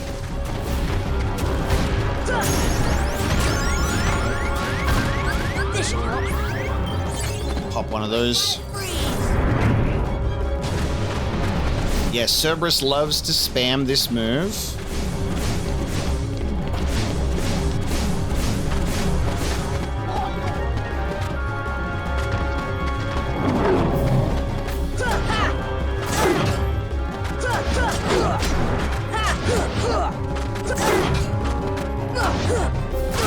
And I'm not getting any of my usual good timings, which is bugging me. There you go. There's a real nice, like, you can get into a good rhythm where you can hit the head at the same time. I just can't get it today, which is that's unfortunate.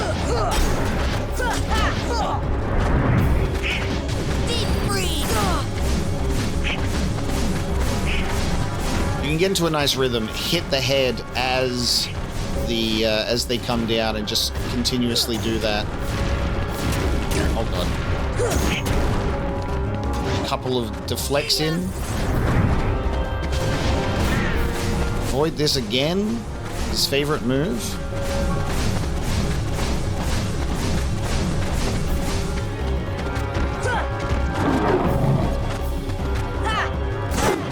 Yeah, I'm not... just don't have it today with the group head attack. But I defeated him first try, so there you go. At the end of the day, it doesn't even matter. Sit, boy.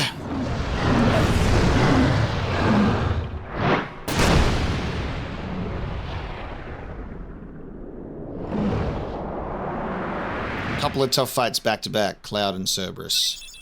We have the Inferno Band. Thus, I do hereby dub the junior heroes and confer upon the full rights and privileges to participate in the games. Further...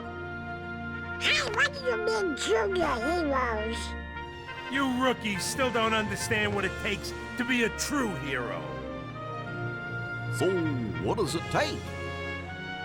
Well, that's just something you'll have to find out for yourselves. Just the way that I did. Whoa! Oh my god. I totally forgot about Hercules' voice in this game. Oh! that just like stun-locked me. No shit. I'm so used to hearing Hercules' voice in Kingdom Hearts 3 as like my most recent exposure. God, that's so different. No problem. We'll start by proving ourselves in the games. There ain't gonna be any games for a while. Gotta clean up the mess from that last battle first. Okay, we'll be back. We'll be back. I still can't believe that Squirt actually beat Cerberus. Just between us, I'd already worn Cerberus down by the time the little guy jumped in. My lips are sealed.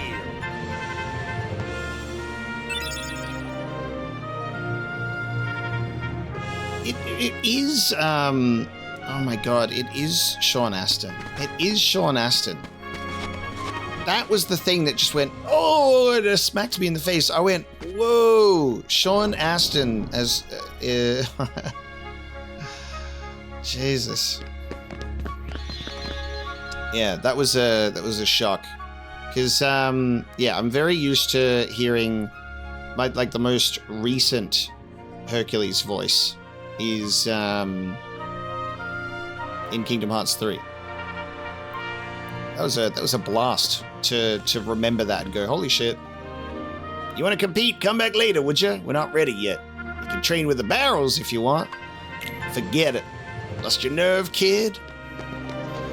I'm out of here for now.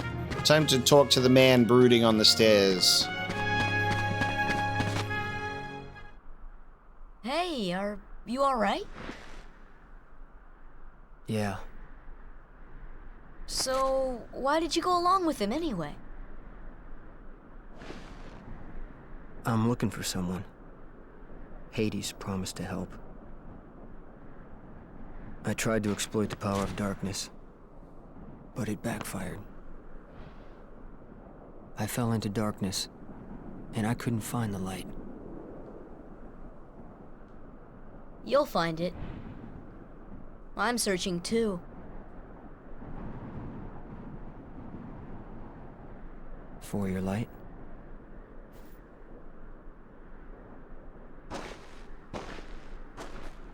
Don't lose sight of it. How about a rematch sometime?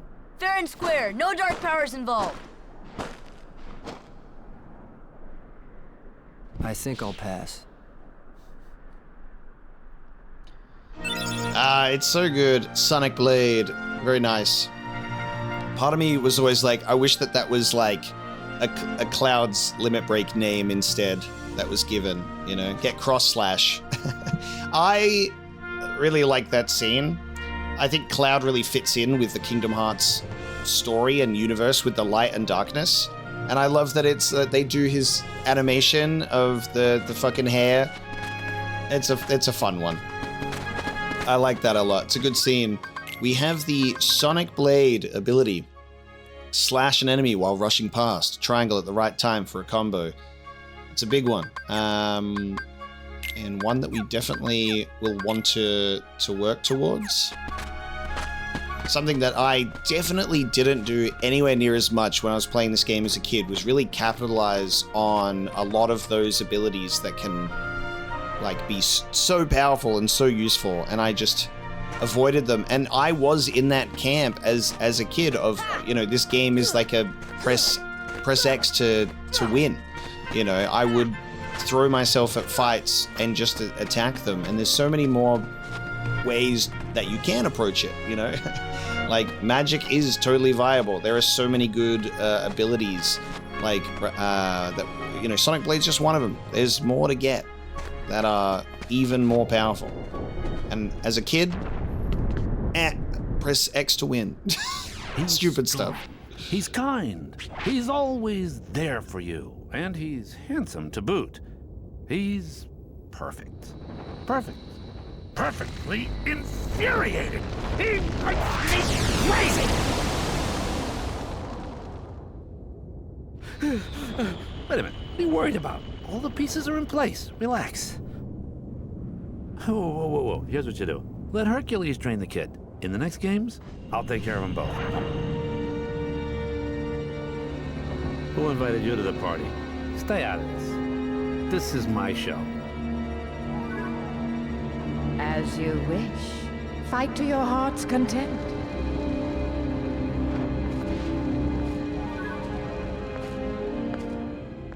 Little scenes like that always make me so happy as well. I love just like the tiny little involvement.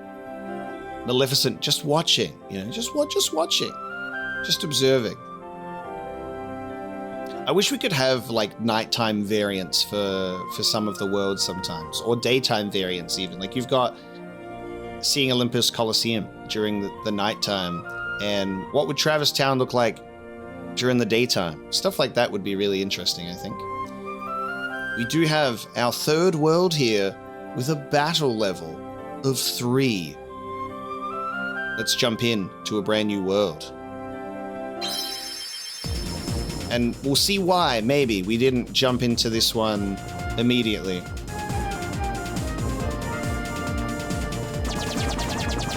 Besides the whole battle level 3, sometimes you just think, oh, well, it's a world, it's right next to me, we'll just go straight there. And that would be a mistake. That being said, Olympus Coliseum is a completely optional adventure. You actually don't have to stop at Olympus Coliseum at all. because it's not needed to progress to that third world. All you need to do is do Alice in Wonderland and move on with your life. You will just have a harder time as a result. The experience that you get from the games plus Cerberus being a nice 200 boost is very good.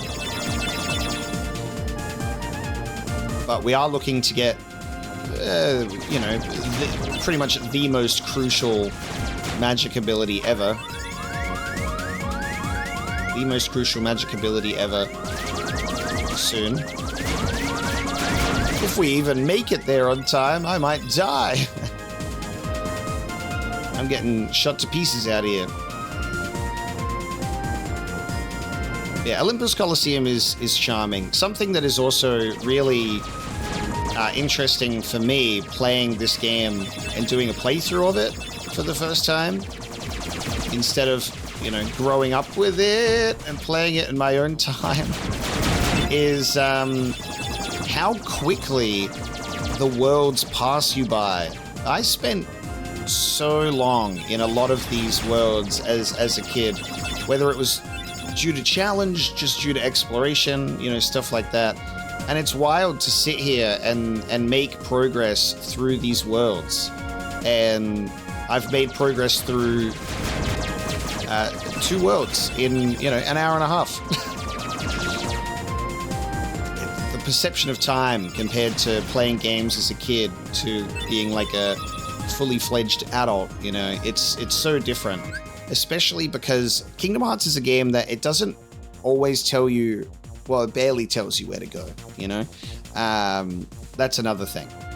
If you get lost, or sometimes if you pick up the game after putting it down for a bit, you'll be like, what was I doing, and who did I have to talk to, and where did I go? And, you know, a lot of the progress is specific to, you got to talk to the right person, or, you know, make sure you read the right tooltip and stuff like that. So it's...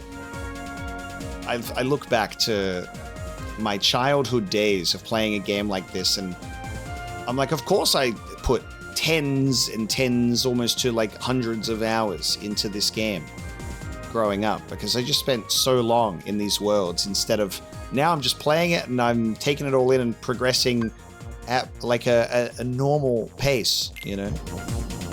So good. Here's our next world.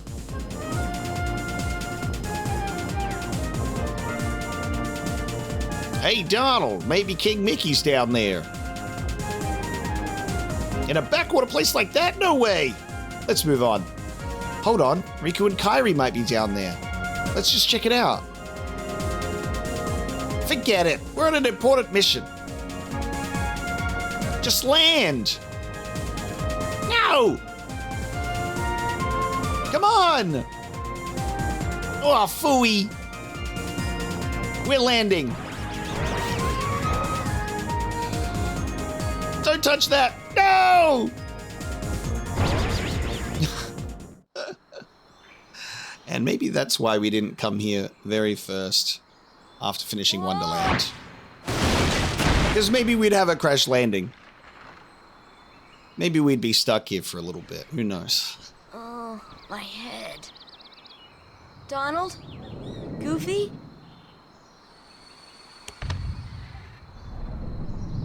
Here comes my next party member, for sure.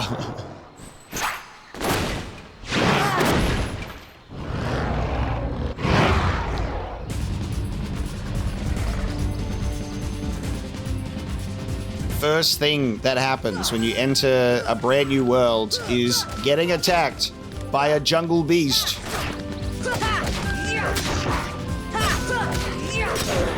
See ya! Boom! Get lit up. The equivalent of Sora pulling out his gun.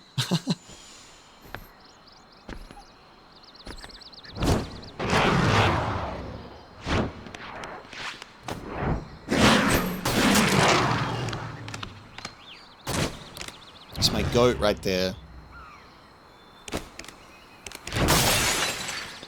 I love Tarzan so much. Sabor. Danger. Thank you. Thank you. What is this place? This place. Okay. Where did the others go? Look, I got separated from my friends. Have you seen them? Hmm? Friends. Friends. My friends. There's two of them. The loud one is Donna. Oh? Know what? Never mind. I'm looking for my friends Riku and Kairi. Look for Riku. Friends. Right. Kairi. Friends. Right. Oh, friends. Here. Really? Huh? Friends. Here. Not sure I understand, but show me. Take me to Riku and Kairi. Tarzan. Tarzan. Go. And I'm Sora. Tarzan go, Sora go. Friendship ended with Donald and Goofy. Tarzan is my best friend now. The deep jungle. Tarzan, one of my favorite Disney movies growing up, and also really loved the PlayStation 1 game. I sure hope Sora's okay.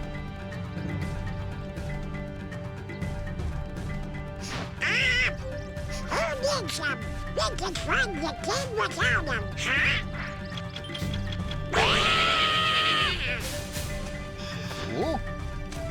Ah, Turk.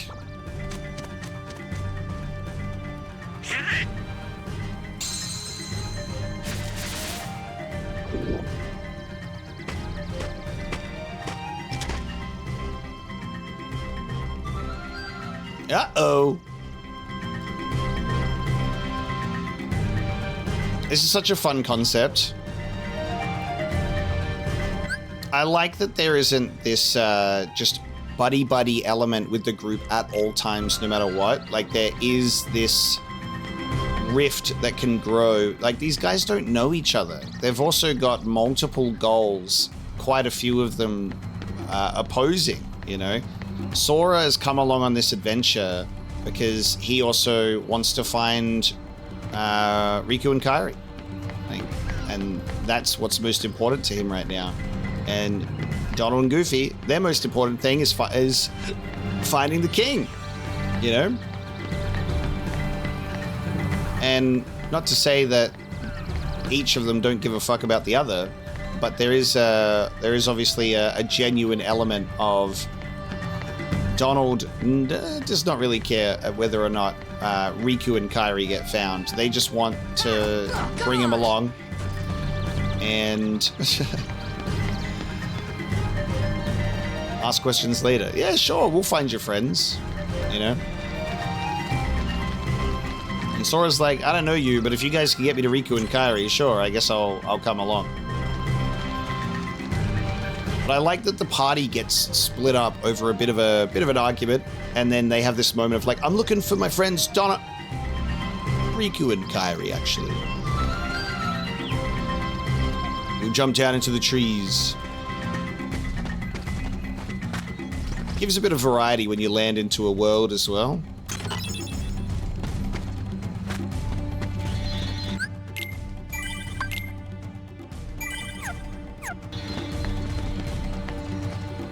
I'll jump down here. And we'll have some knockoff Phil Collins play. Let's go.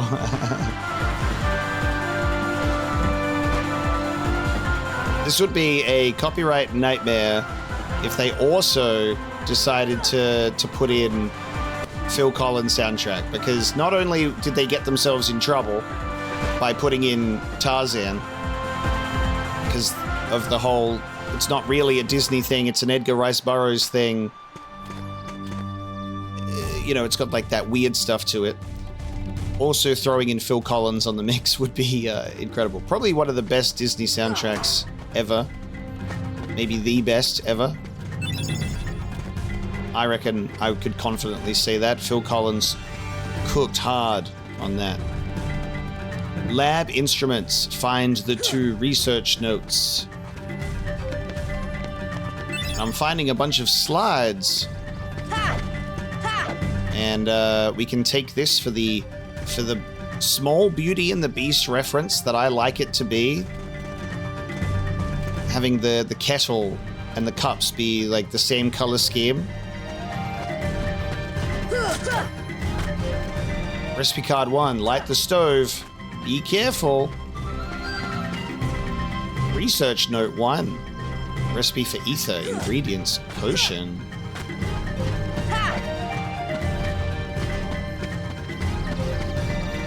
Research note 3, replicating items. Slide 2.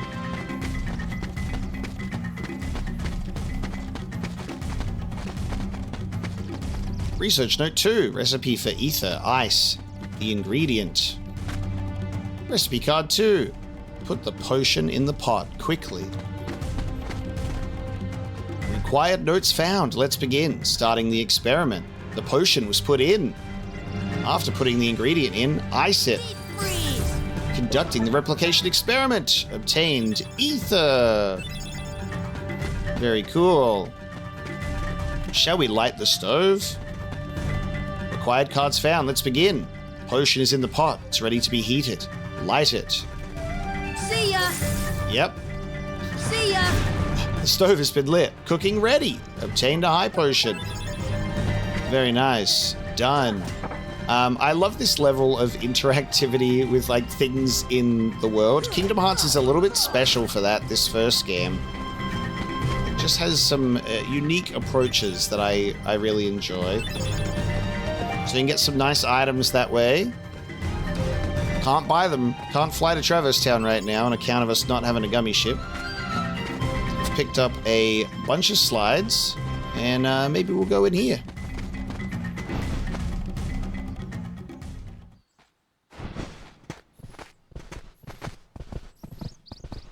Jane. Tarzan. Oh, and who's this? Hi there. Oh, you speak English. So then, obviously you're not related to Tarzan. Are you here to study the gorillas? Highly doubtful. Sora! Goofy! Donald! A circus of clowns. Not much use for hunting gorillas.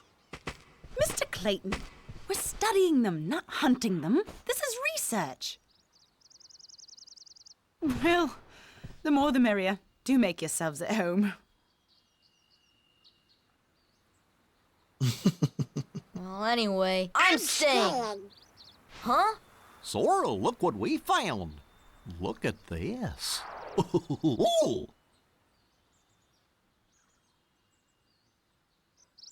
What's that? A gummy block. It's the same stuff used to build our ship. So that means the king could be here. So we've got to work together to look for him. For now. Fine. I'll let you tag along.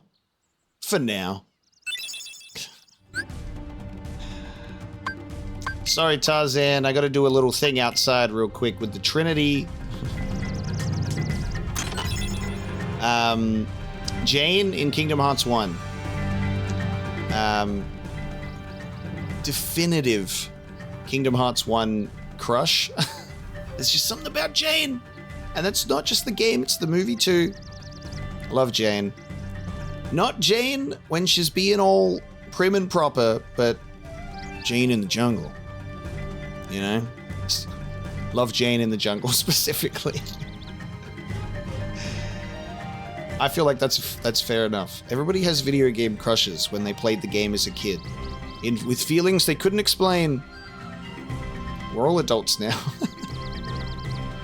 Apparently Tarzan was raised in the jungle by the gorillas. Communicating with him still isn't easy, but he's learning.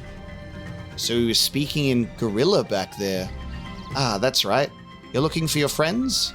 He said Riku and Kairi are here, and one word I couldn't understand. Why don't we try this? We'll show Tarzan some slides and see if any of them match that word. Oh, what happened to the slides? I've got them. Don't you worry.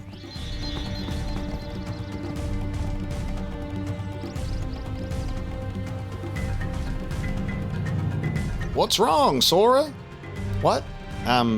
Nothing. This place, it just looks so familiar, he thinks to himself. But how? I've never been off my island. More on that later. And man and woman. Grandma and child. Gorilla. Boat. People fencing. Well, Tarzan? Where are my friends, Riku and Kairi?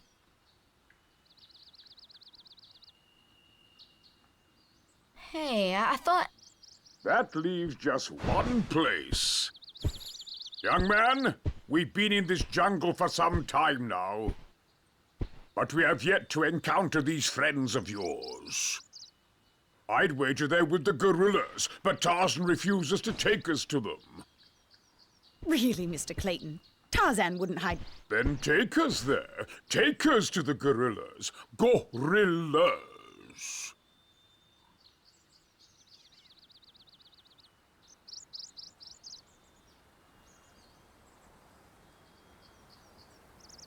Tarzan, are you sure?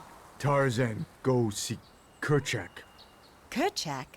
He must be the leader. Perfect. I'll go along as an escort. After all, the jungle is a dangerous place. Evil! Evil! Ah, yes.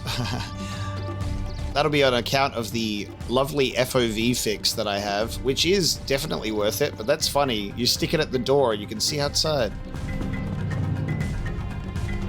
I wish I could go too, but gorillas are wary of strangers, so the smaller the group, the better. Donald and Goofy jumping for joy at the reunion. Oh, we're under attack.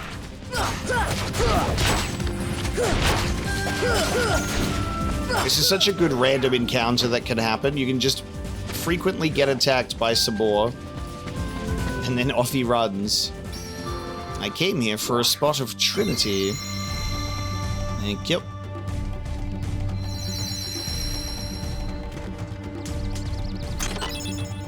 More Dalmatians have been returned home. Something that is really interesting is when there are these elements of Kingdom Hearts that also use like real world things. Like you've got your Union Jack, and if you go in here, it's literally like the continent of Africa. And there's a couple of games that end up doing that. So it's just like a little bit funny when you have the concept of like Earth.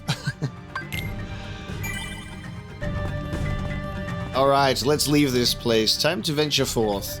We're going to go and meet with the gorillas. Gorillas, as Clayton puts it. We'll take a look around first. Donald and Goofy landed in a much more convenient location than I did. Meanwhile, we were found in the little treehouse.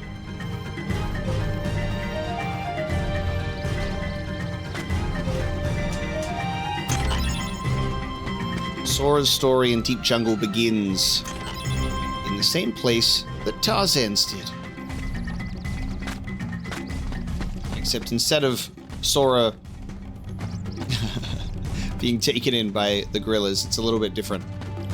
Imagine if we had a much more different approach.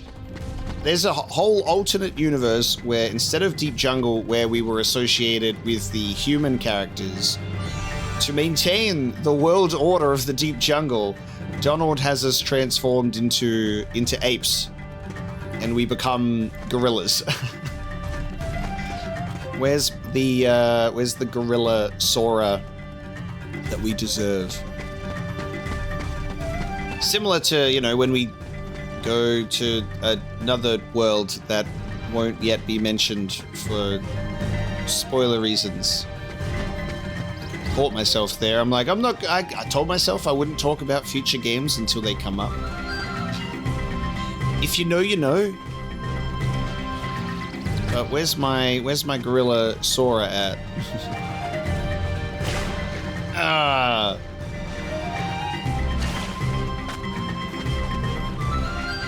Should be so much easier if I had high jump. This is pushing the boundaries of Sora's jump. It's like you only just make it.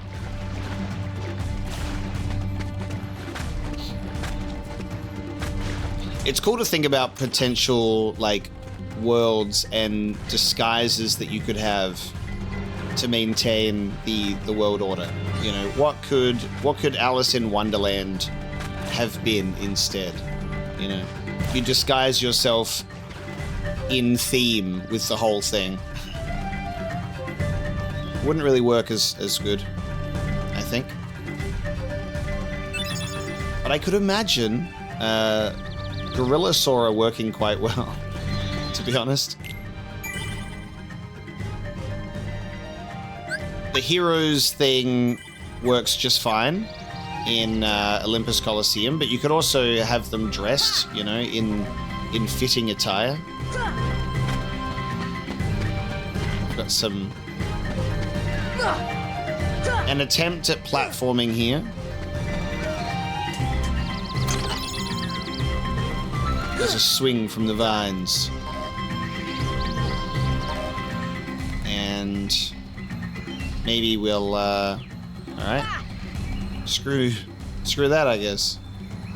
I think we just timed that swing really poorly. There you go. It was just not lining up for us. It happens to the best of us, I say. Hello, any gorillas here?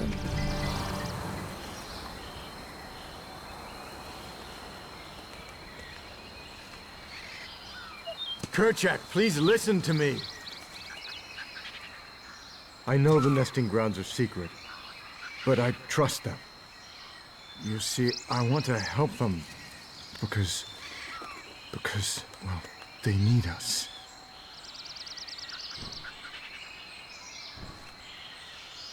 Oh, did you get that? No. Kerchak!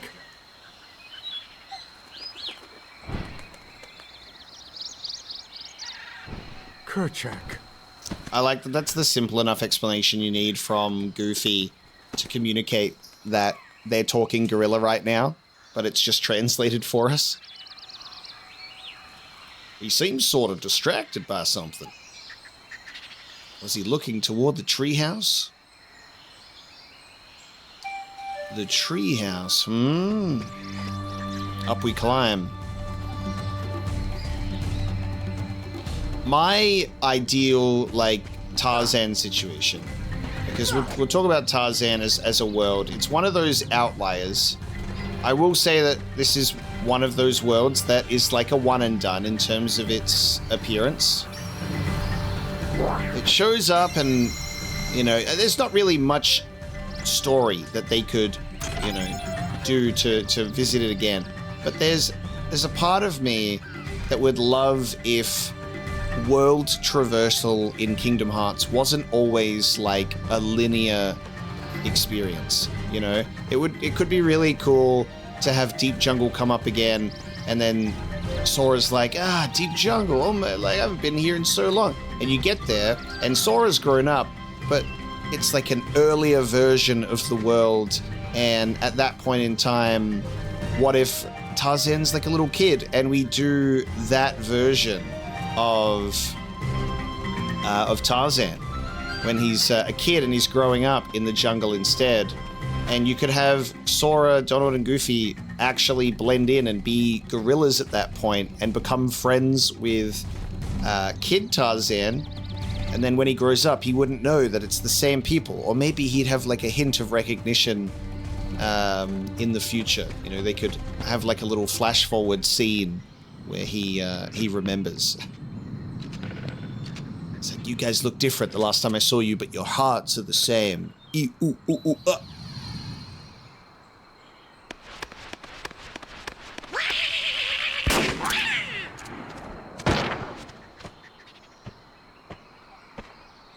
the big idea? Wait, Kerchak, please.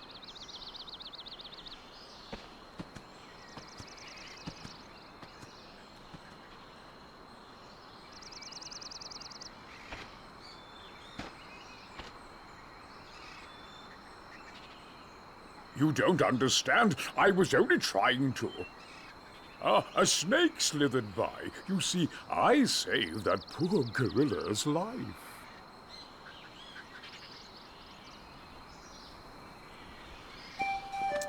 He knows, and he hates him for it.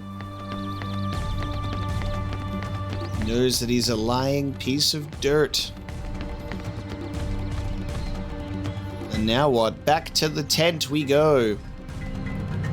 Now Goofy and Donald can take the tunnel ride. Let's go. Never mind. They're not capable. You thought.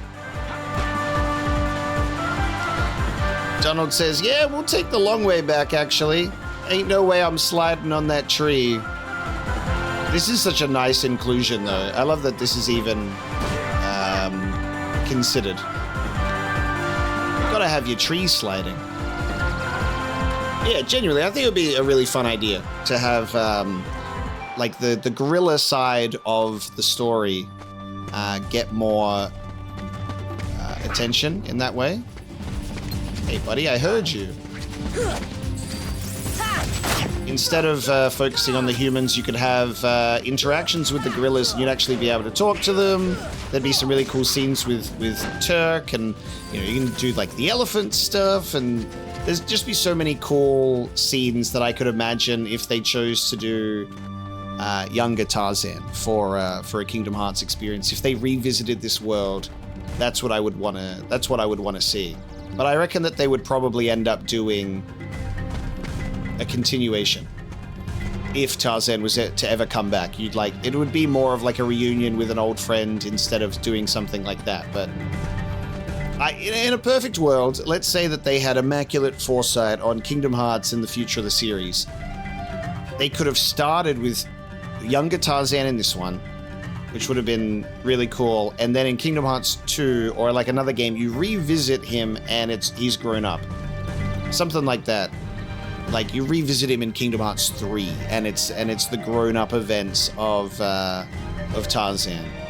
If they, kept using this world and thought it through like that, you could like have the Disney movies when the characters are younger, or like the original movies, and then move into, if there's a time skip in a movie, Sora's a couple of years older or something, and then he goes back, and then they've grown up, or it's like the events of the sequel, something like that. I think would be really cool narratively. You do such a thing. Now, Miss Porter, as I told you, I was not aiming at the gorilla. You are not to go near the gorillas again.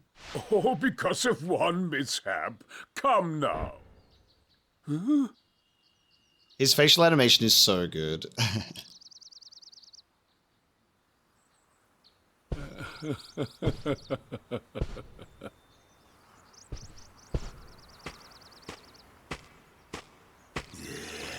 What am I doing with these imbeciles? Blasted gorillas! I'll hunt down every last one of them!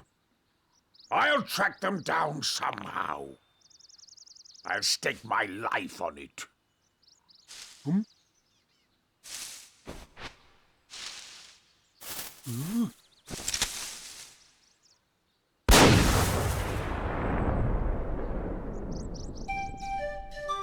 Uh-oh. His life, eh? Genuinely, I think Clayton is one of the most well-animated in this game. I think his facial animations are so well done because they're very, very cartoonish and expressive.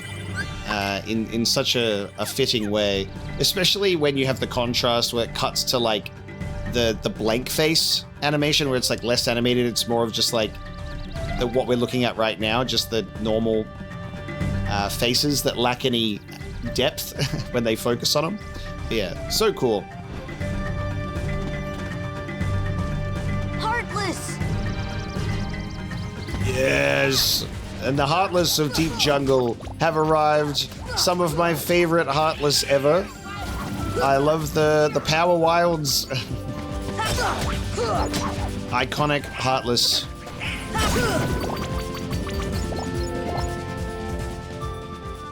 If the world has no Power Wild lovers, it's because I'm dead. If there are no fans of the Power Wild, I'm gone. That's why. I love the Power Wilds. Time for us to engage Operation Guerrilla Rescue from the Heartless.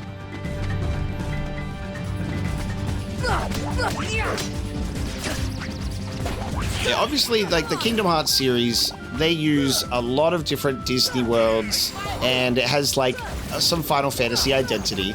Like that's no secret, that's part of the whole thing.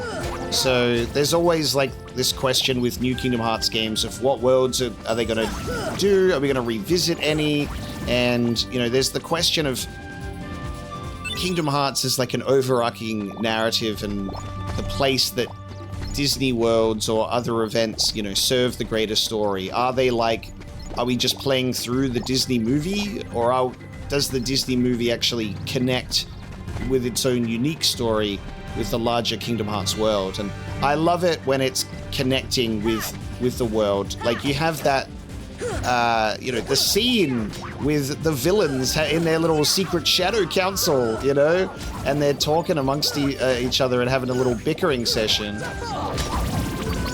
And it's cool to like think about that connectivity of like there's this world order we're trying to establish, but then you've got the Disney villains connecting behind the scenes and have this this plan of darkness, you know.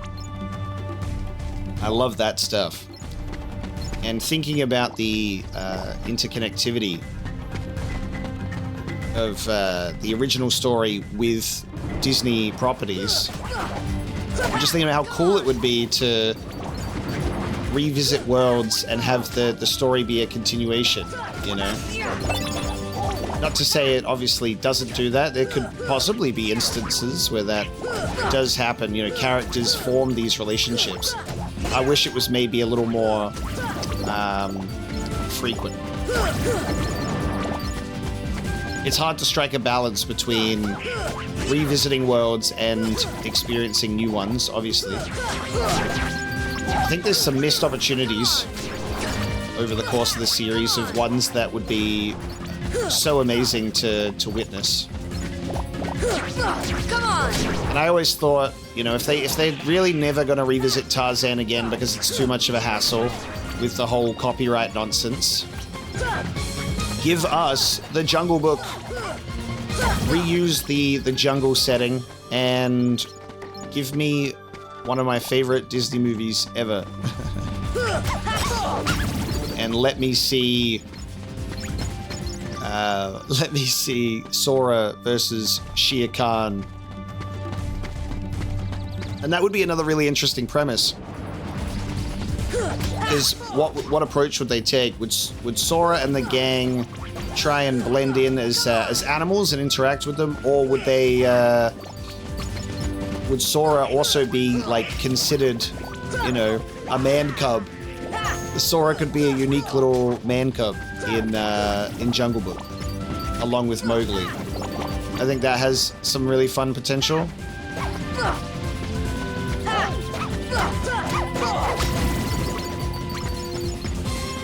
Trip on a banana if you want to lose all your money everywhere. These are tricky little monkeys, the Sniper Wilds.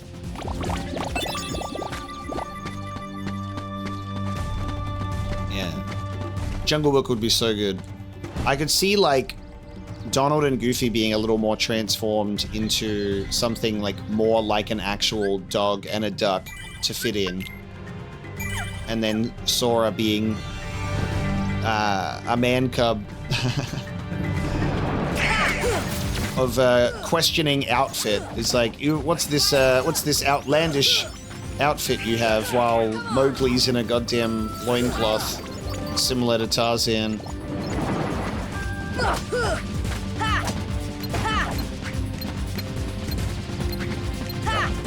See ya. No. God, they're so tricky. Even Heartless can slip on the bananas, which I find really funny. Come on. I love that. Should probably put Tarzan in the party now, because I think I've got the Trinities that I can deal with. So let me do that, because we haven't actually used Tarzan in the party yet. The duck has been utilized for his Trinity purposes. Now we'll put Tarzan in the party for his ability to actually do some damage. Tarzan has a whole bunch of really nice abilities here. Even with some critical plus, which we do not have enough for. I'm going to get rid of one of his normal abilities and give him a higher critical chance. We do have guard, but again, we just find ourselves in a beautiful scenario of, man, I need to increase my AP. I could go and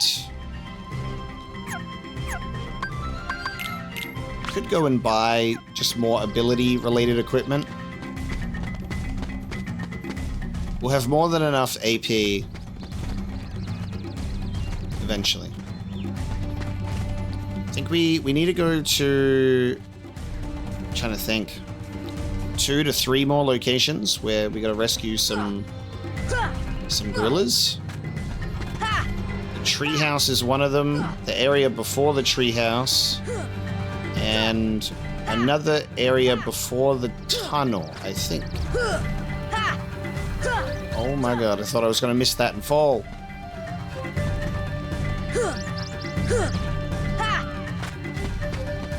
Yes, that's right. The Vines experience, it's not yet over.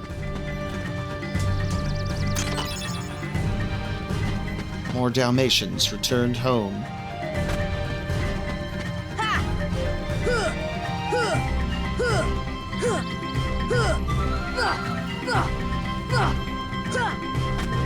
And up we go.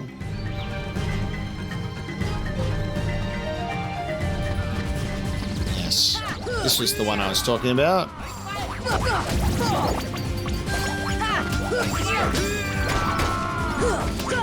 This is another thing. This knowledge is so baked into my brain of I need to go save the gorillas from groups of Heartless, because as a kid, oh my god, absolutely lost. Absolutely lost constantly. I'm like, what do I have to do?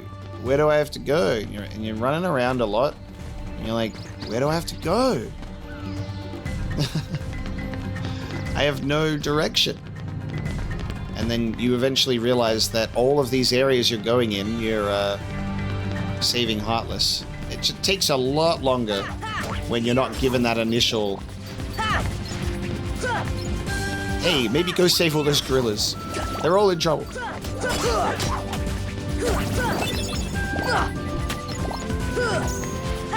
I'm really noticing like a whole world of difference with the FOV of Sora pulled back though. That's making me very happy. Yeah, like obviously I've got some moments where the camera gets stuck, and that's the Kingdom Hearts 1 camera for you. But like, God, pulling the camera back has been so perfect. It's like almost unbelievable that this wasn't a fix that was established with the HD releases to just pull it back a little bit, you know? This is very fitting. I think I've got all of the gorillas saved now, so we can go back to the camp for the next part.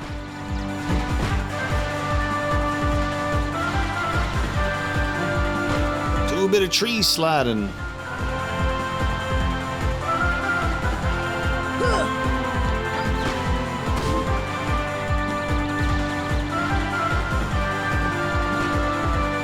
One of these days, we might even slide on some different trees.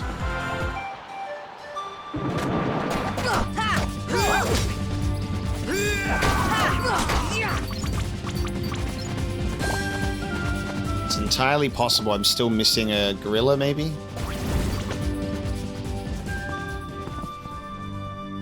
I do hope Mr. Clayton is safe. Oh, okay. I think... Yes.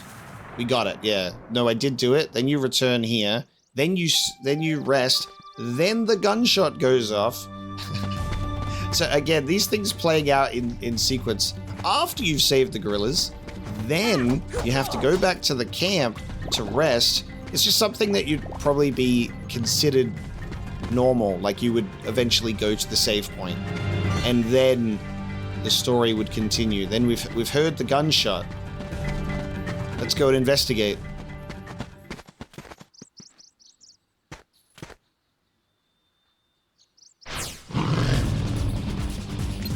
Alright, Sabor rematch. For real this time. Fire! Nice tech. See ya!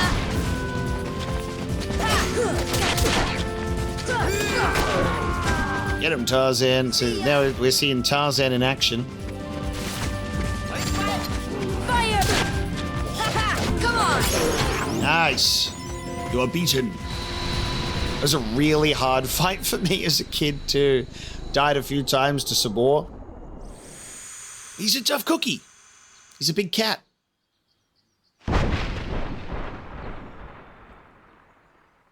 Can't tell you how victorious I felt when I saw Sabor fall like that for the first time. It was such an epic sequence because it took me a long time to get that happening.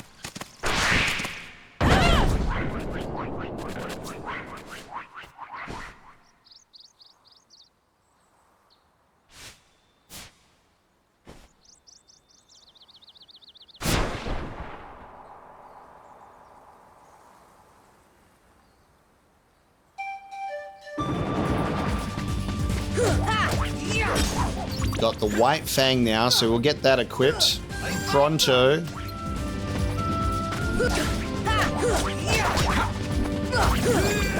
I think there was also this element of like playing as a kid, you don't have an awareness of like the need to level up. Like, this was one of my first experiences alongside games like Final Fantasy VII, where, you know, leveling up and gaining new abilities, obviously you get cool stuff. Final Fantasy VII's pretty easy game, you know. And Kingdom Hearts, especially on normal, as a kid, has its challenging moments, but it's still like a pretty easy game in terms of that normal difficulty. Like I was saying, you can just press A to win, and you just mash on your enemies. But there's obviously such a variety of abilities at your disposal if you want to engage with it. But I think I probably had much more difficulty playing this when I was younger as well, because I was just running through. I wasn't fighting every single enemy I would come across all the time. Like, I would run past enemies probably and not be at an appropriate level as a result. So it's a little more difficult. We're doing okay at the moment. Hey, where's Jane? What's wrong, Tarzan? Something coming. Jane, danger. Jane, near treehouse. Sounds like trouble. Let's go. To the treehouse we go. So the White Fang. We'll chuck that on over the Brave Warrior. We'll lose a little bit of health, but we'll get some AP and defense. And we'll give that to Goofy.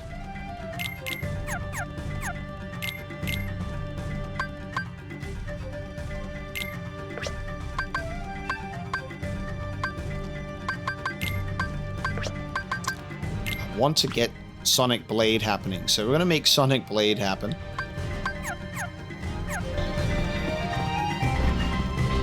And let's go towards the treehouse. So now we have to backtrack. Back where we were going before. We got to do that once again. If we do go this way, we can kind of skip the vines segment a little bit.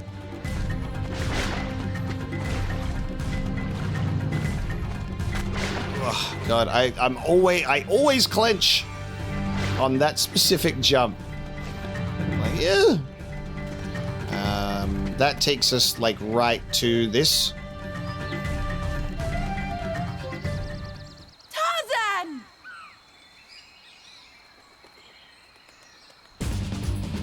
The big black fruit looks suspicious. Thunder!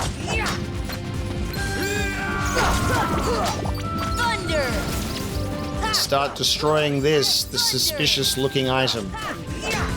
Here!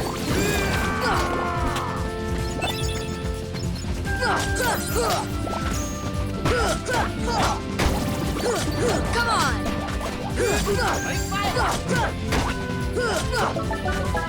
Da-da-da-da-dum. Focus the big target. And progress is right there for you.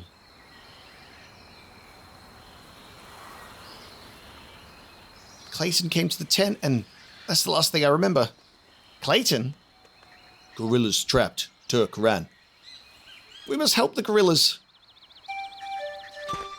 Alright, so Jane has been rescued. And now we're going back to the camp again.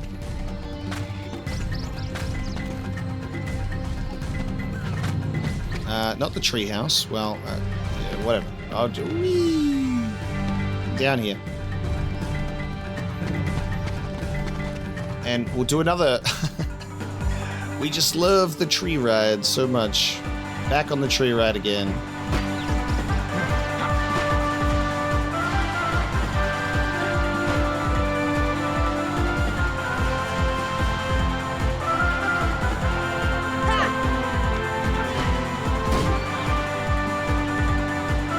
Tarzan getting smacked around by these trees. I thought you were a professional.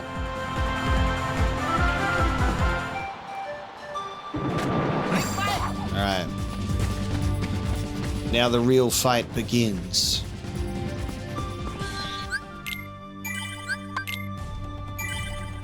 Level 16 is pretty good. Hey, we've got some... Oh no, don't start doing this. Oh, I needed that one. I need to get a fire arts. Fire or thunder. Let's see whatever you do next. Don't do that. I don't have that spell. Fire! Alright, we're going for fire. Just gotta wait you out a bit. If there's one thing I could change about the white mushrooms, it would be that they could only do spells that you have. That would help it at least a little bit. Go back to shivering, will you?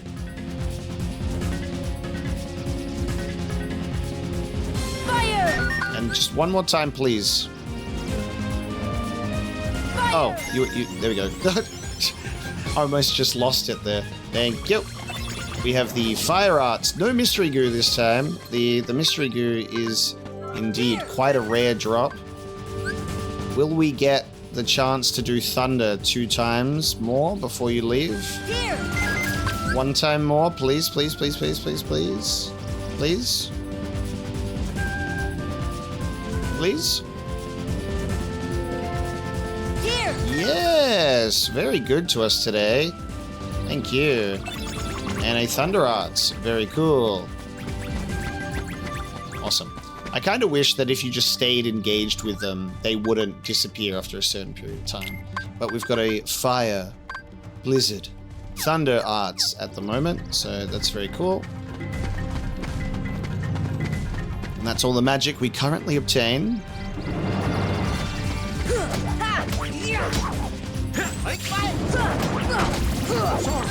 We'll save our Sonic for The upcoming fight. Tarzan's used all of his MP.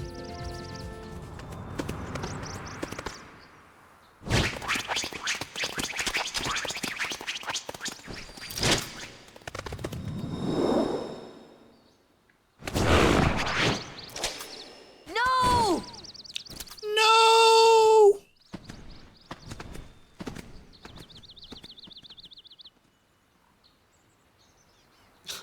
Clayton?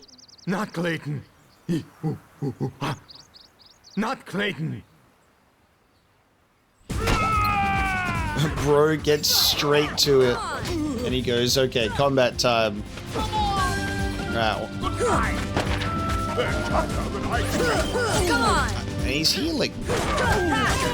He is such a fascinating boss because, like, it's this concept of I'm being shot with a gun. Like, he's got the double barrel and he's shooting me with it.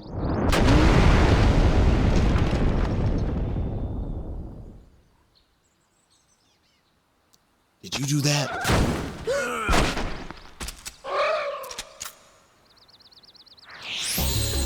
I always thought my game was glitched when I first would see this. I was like, oh, the enemy's invisible. And then you obviously start seeing the enemy start to appear. And you go, oh, maybe not glitched. Sonic is so good. You can see the power and the appeal of something like Sonic Blade. It's incredibly powerful. Alright, we want to focus on Clayton. Because he can heal, and you don't want that. Because that's just extending an already difficult fight. This is the... oh my god. This is the skill check fight. Because it's 2 enemies. He almost healed there.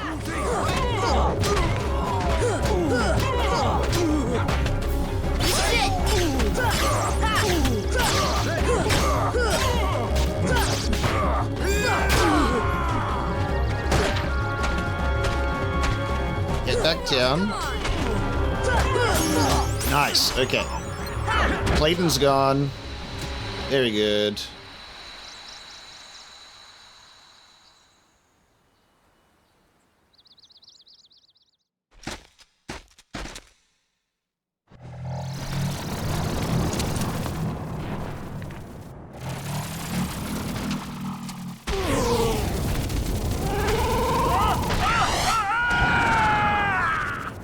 Such a cool Heartless.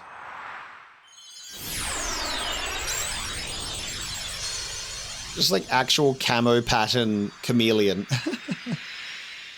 Looks so much better in the vanilla color scheme than the final mix version. Learned magic spell cure. So I'm very happy that we have the vanilla colors installed. Just makes them look better. They're cleaner.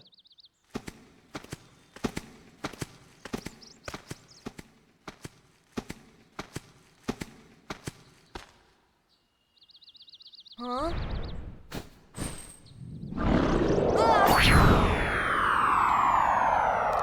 Thanks, pal!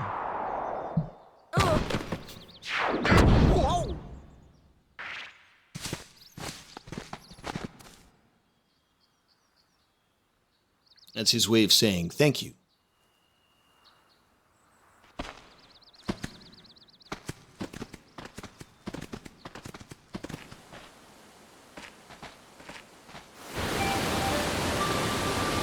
Very nice. Gorillas saved. The power of healing attained.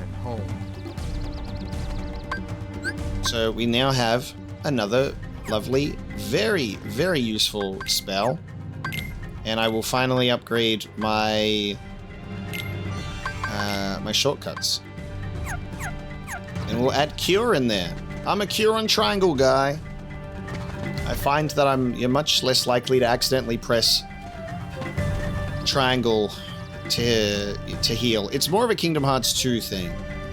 this isn't really a spoiler, it's just a mechanical thing. If Cure works very differently in future games, where it'll consume your MP completely in terms of a healing spell over normal magic.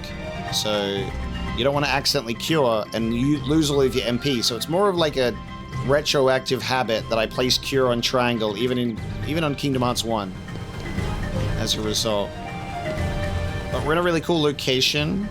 We're in the waterfall cavern.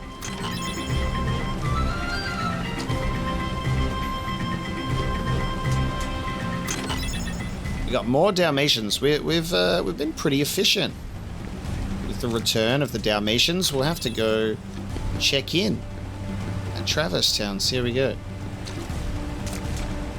You can jump this gap and get an Orichalcum, or you can climb across the vines.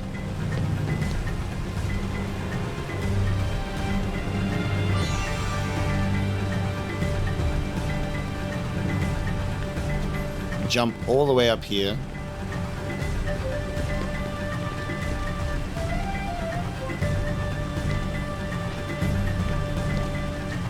I'm trying to think if is there... I'm having a memory moment here. Just need to see, I was like, is there something else? I'm trying to look through the water. I don't think so. Here, let me just show this off. Ah, yes. The old shimmy. Do a bit of the old shimmy. This ivy looks climbable. You can do this. Mechanics which never show up outside of this.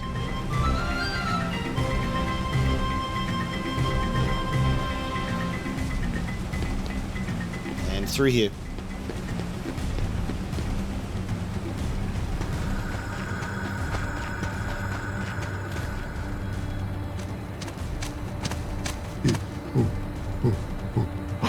This is your home? But that means... Huh? Ooh. Oh. The waterfalls. They're echoing all the way here. Friends there. Sea friends. Oh, now I've got it. Means heart. Friends in our hearts. Heart. Oh, so that's what it meant. Friends. Same heart. Clayton. Lose heart. No heart. No see friends.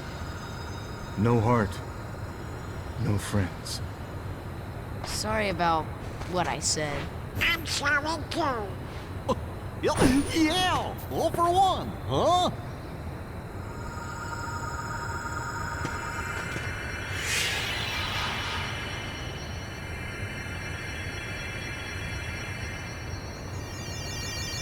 The Keyhole! He's a professional now. Look at him. He knows what he's doing. He's like, that's a big keyhole, and I have a big key. I really love this scene. So nice. I love that Tarzan's words resonate within Sora and Donald. I'm coming. But it's sure not the king's. I think someone has a new admirer. No. This would kill me. I'll never get tired of like the Keyhole scene close. It's so charming. It's wholesome as hell. What drew the heartless to that world? The hunter lured them there. It was his lust for power that was the bait. But it seems the bait was too tasty for his own good. Yeah, he got chopped instead. A weak-hearted fool like him stood no chance against the heartless. But the boy is a problem. He found one of the keyholes. Fear not. It will take him ages to find the rest. Besides, he remains blissfully unaware of our other plan. Yes, the princesses. They are falling into our hands one by one. Speaking of which...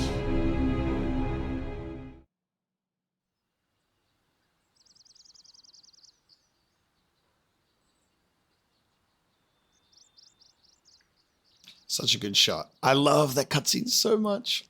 It's great. I like the reveal that this world isn't part of their plans and Clayton isn't in their little evil Disney villain clique. Like, he was just a separate force of darkness that ended up pulling the Heartless to the world and to him. And then he was just using the manifestation of his darkness and his hatred for his own deeds, and it was quickly his own downfall. It's such a cool little scene, and then we start to build. We start to see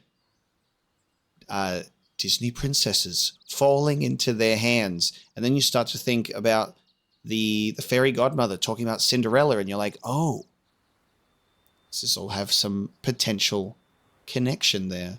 I'm glad that I finished that fight very well. That was like probably the most efficient I've ever done Clayton, which was really cool. It's interesting because I'm like, I could still just very easily fail and die if I slip up. So I'm happy to go through this. It's such a weird experience. Like as I said earlier, like doing a playthrough of this is such a different experience, especially playing a game that I'm so familiar with from my childhood, but I haven't played it properly and all the way through in a really, really long time. So doing it in a more like thorough playthrough sense where I don't, skip through stuff and just rush through it, I like soak it in, is really nice. It's just such a different experience. I'm having such a really good time experiencing some of my favorite Disney X Final Fantasy stuff, and Jafar has revealed himself, and I had an unhealthy obsession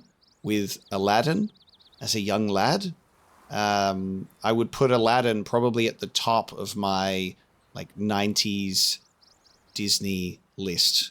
It was the biggest obsession. So Jafar and Agrabah and all of that stuff in here appeals to me tremendously. So it's just, I've said it already, but the Disney and the Final Fantasy element, this game was given to me and shown to me at the perfect time in my life when I was 7, 8 years old, and really enjoyed my Disney and really enjoyed my Final Fantasy. It was literally made for me. I was hardcore the target audience for this game, and that's why I value it so highly. And that's why, even though Kingdom Hearts 1 isn't my top game in the series, it's not my favorite, it is the most special. I hold this very near and dear to my heart because of what this game represents and the magic of it, the magic of this game compared to the series being more established. This was such a unprecedented collaboration, And with that, I guess we better get going. Where is your ship anyway? Well, not too far. Sora, Tarzan, friends. And we've obtained our very first keychain. Upgrade the Keyblade with keychains. Different keychains will add different effects to the Keyblade. Access the equipment menu to use a keychain. I like that is the mechanic. And we've learned Red Trinity. I like that changing the keychain on the Keyblade is what gives it a new form. We don't just have a bag of different Keyblades. It's a fun concept. I like it. Instead, we've got a key ring with a bunch of them. That gummy block came out of that glowing hole. It's not like the others. Wonder what it's used for. I don't know. Maybe Leon will know. He might. Back to Travis Town then? I want to be pilot. Hey, stop it! Oh, come on, I'm the Keyblade Master. don't care who you are. No! Here we go again. Yes, the fighting. And as we leave and go back to the world map, I am reminded of something that I forgot to do. So I fixed that up off screen. I added higher quality, the 2D beautiful world artwork to the map instead of the low quality 3D renders of the worlds. I think this works really well for this type of world map. You see it, it's essentially exactly the same except drawn, and therefore it just looks prettier.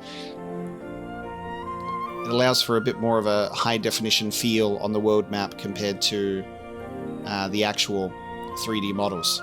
It's very pretty. So now we journey back. We've got to go to Traverse Town. We have to go the long way, of course. We have to go back the long way. And here we are, arriving at Traverse Town that is currently under attack by a lot of heartless ships. Very nice. And we'll drop ourselves in to the first district. We return to Traverse Town.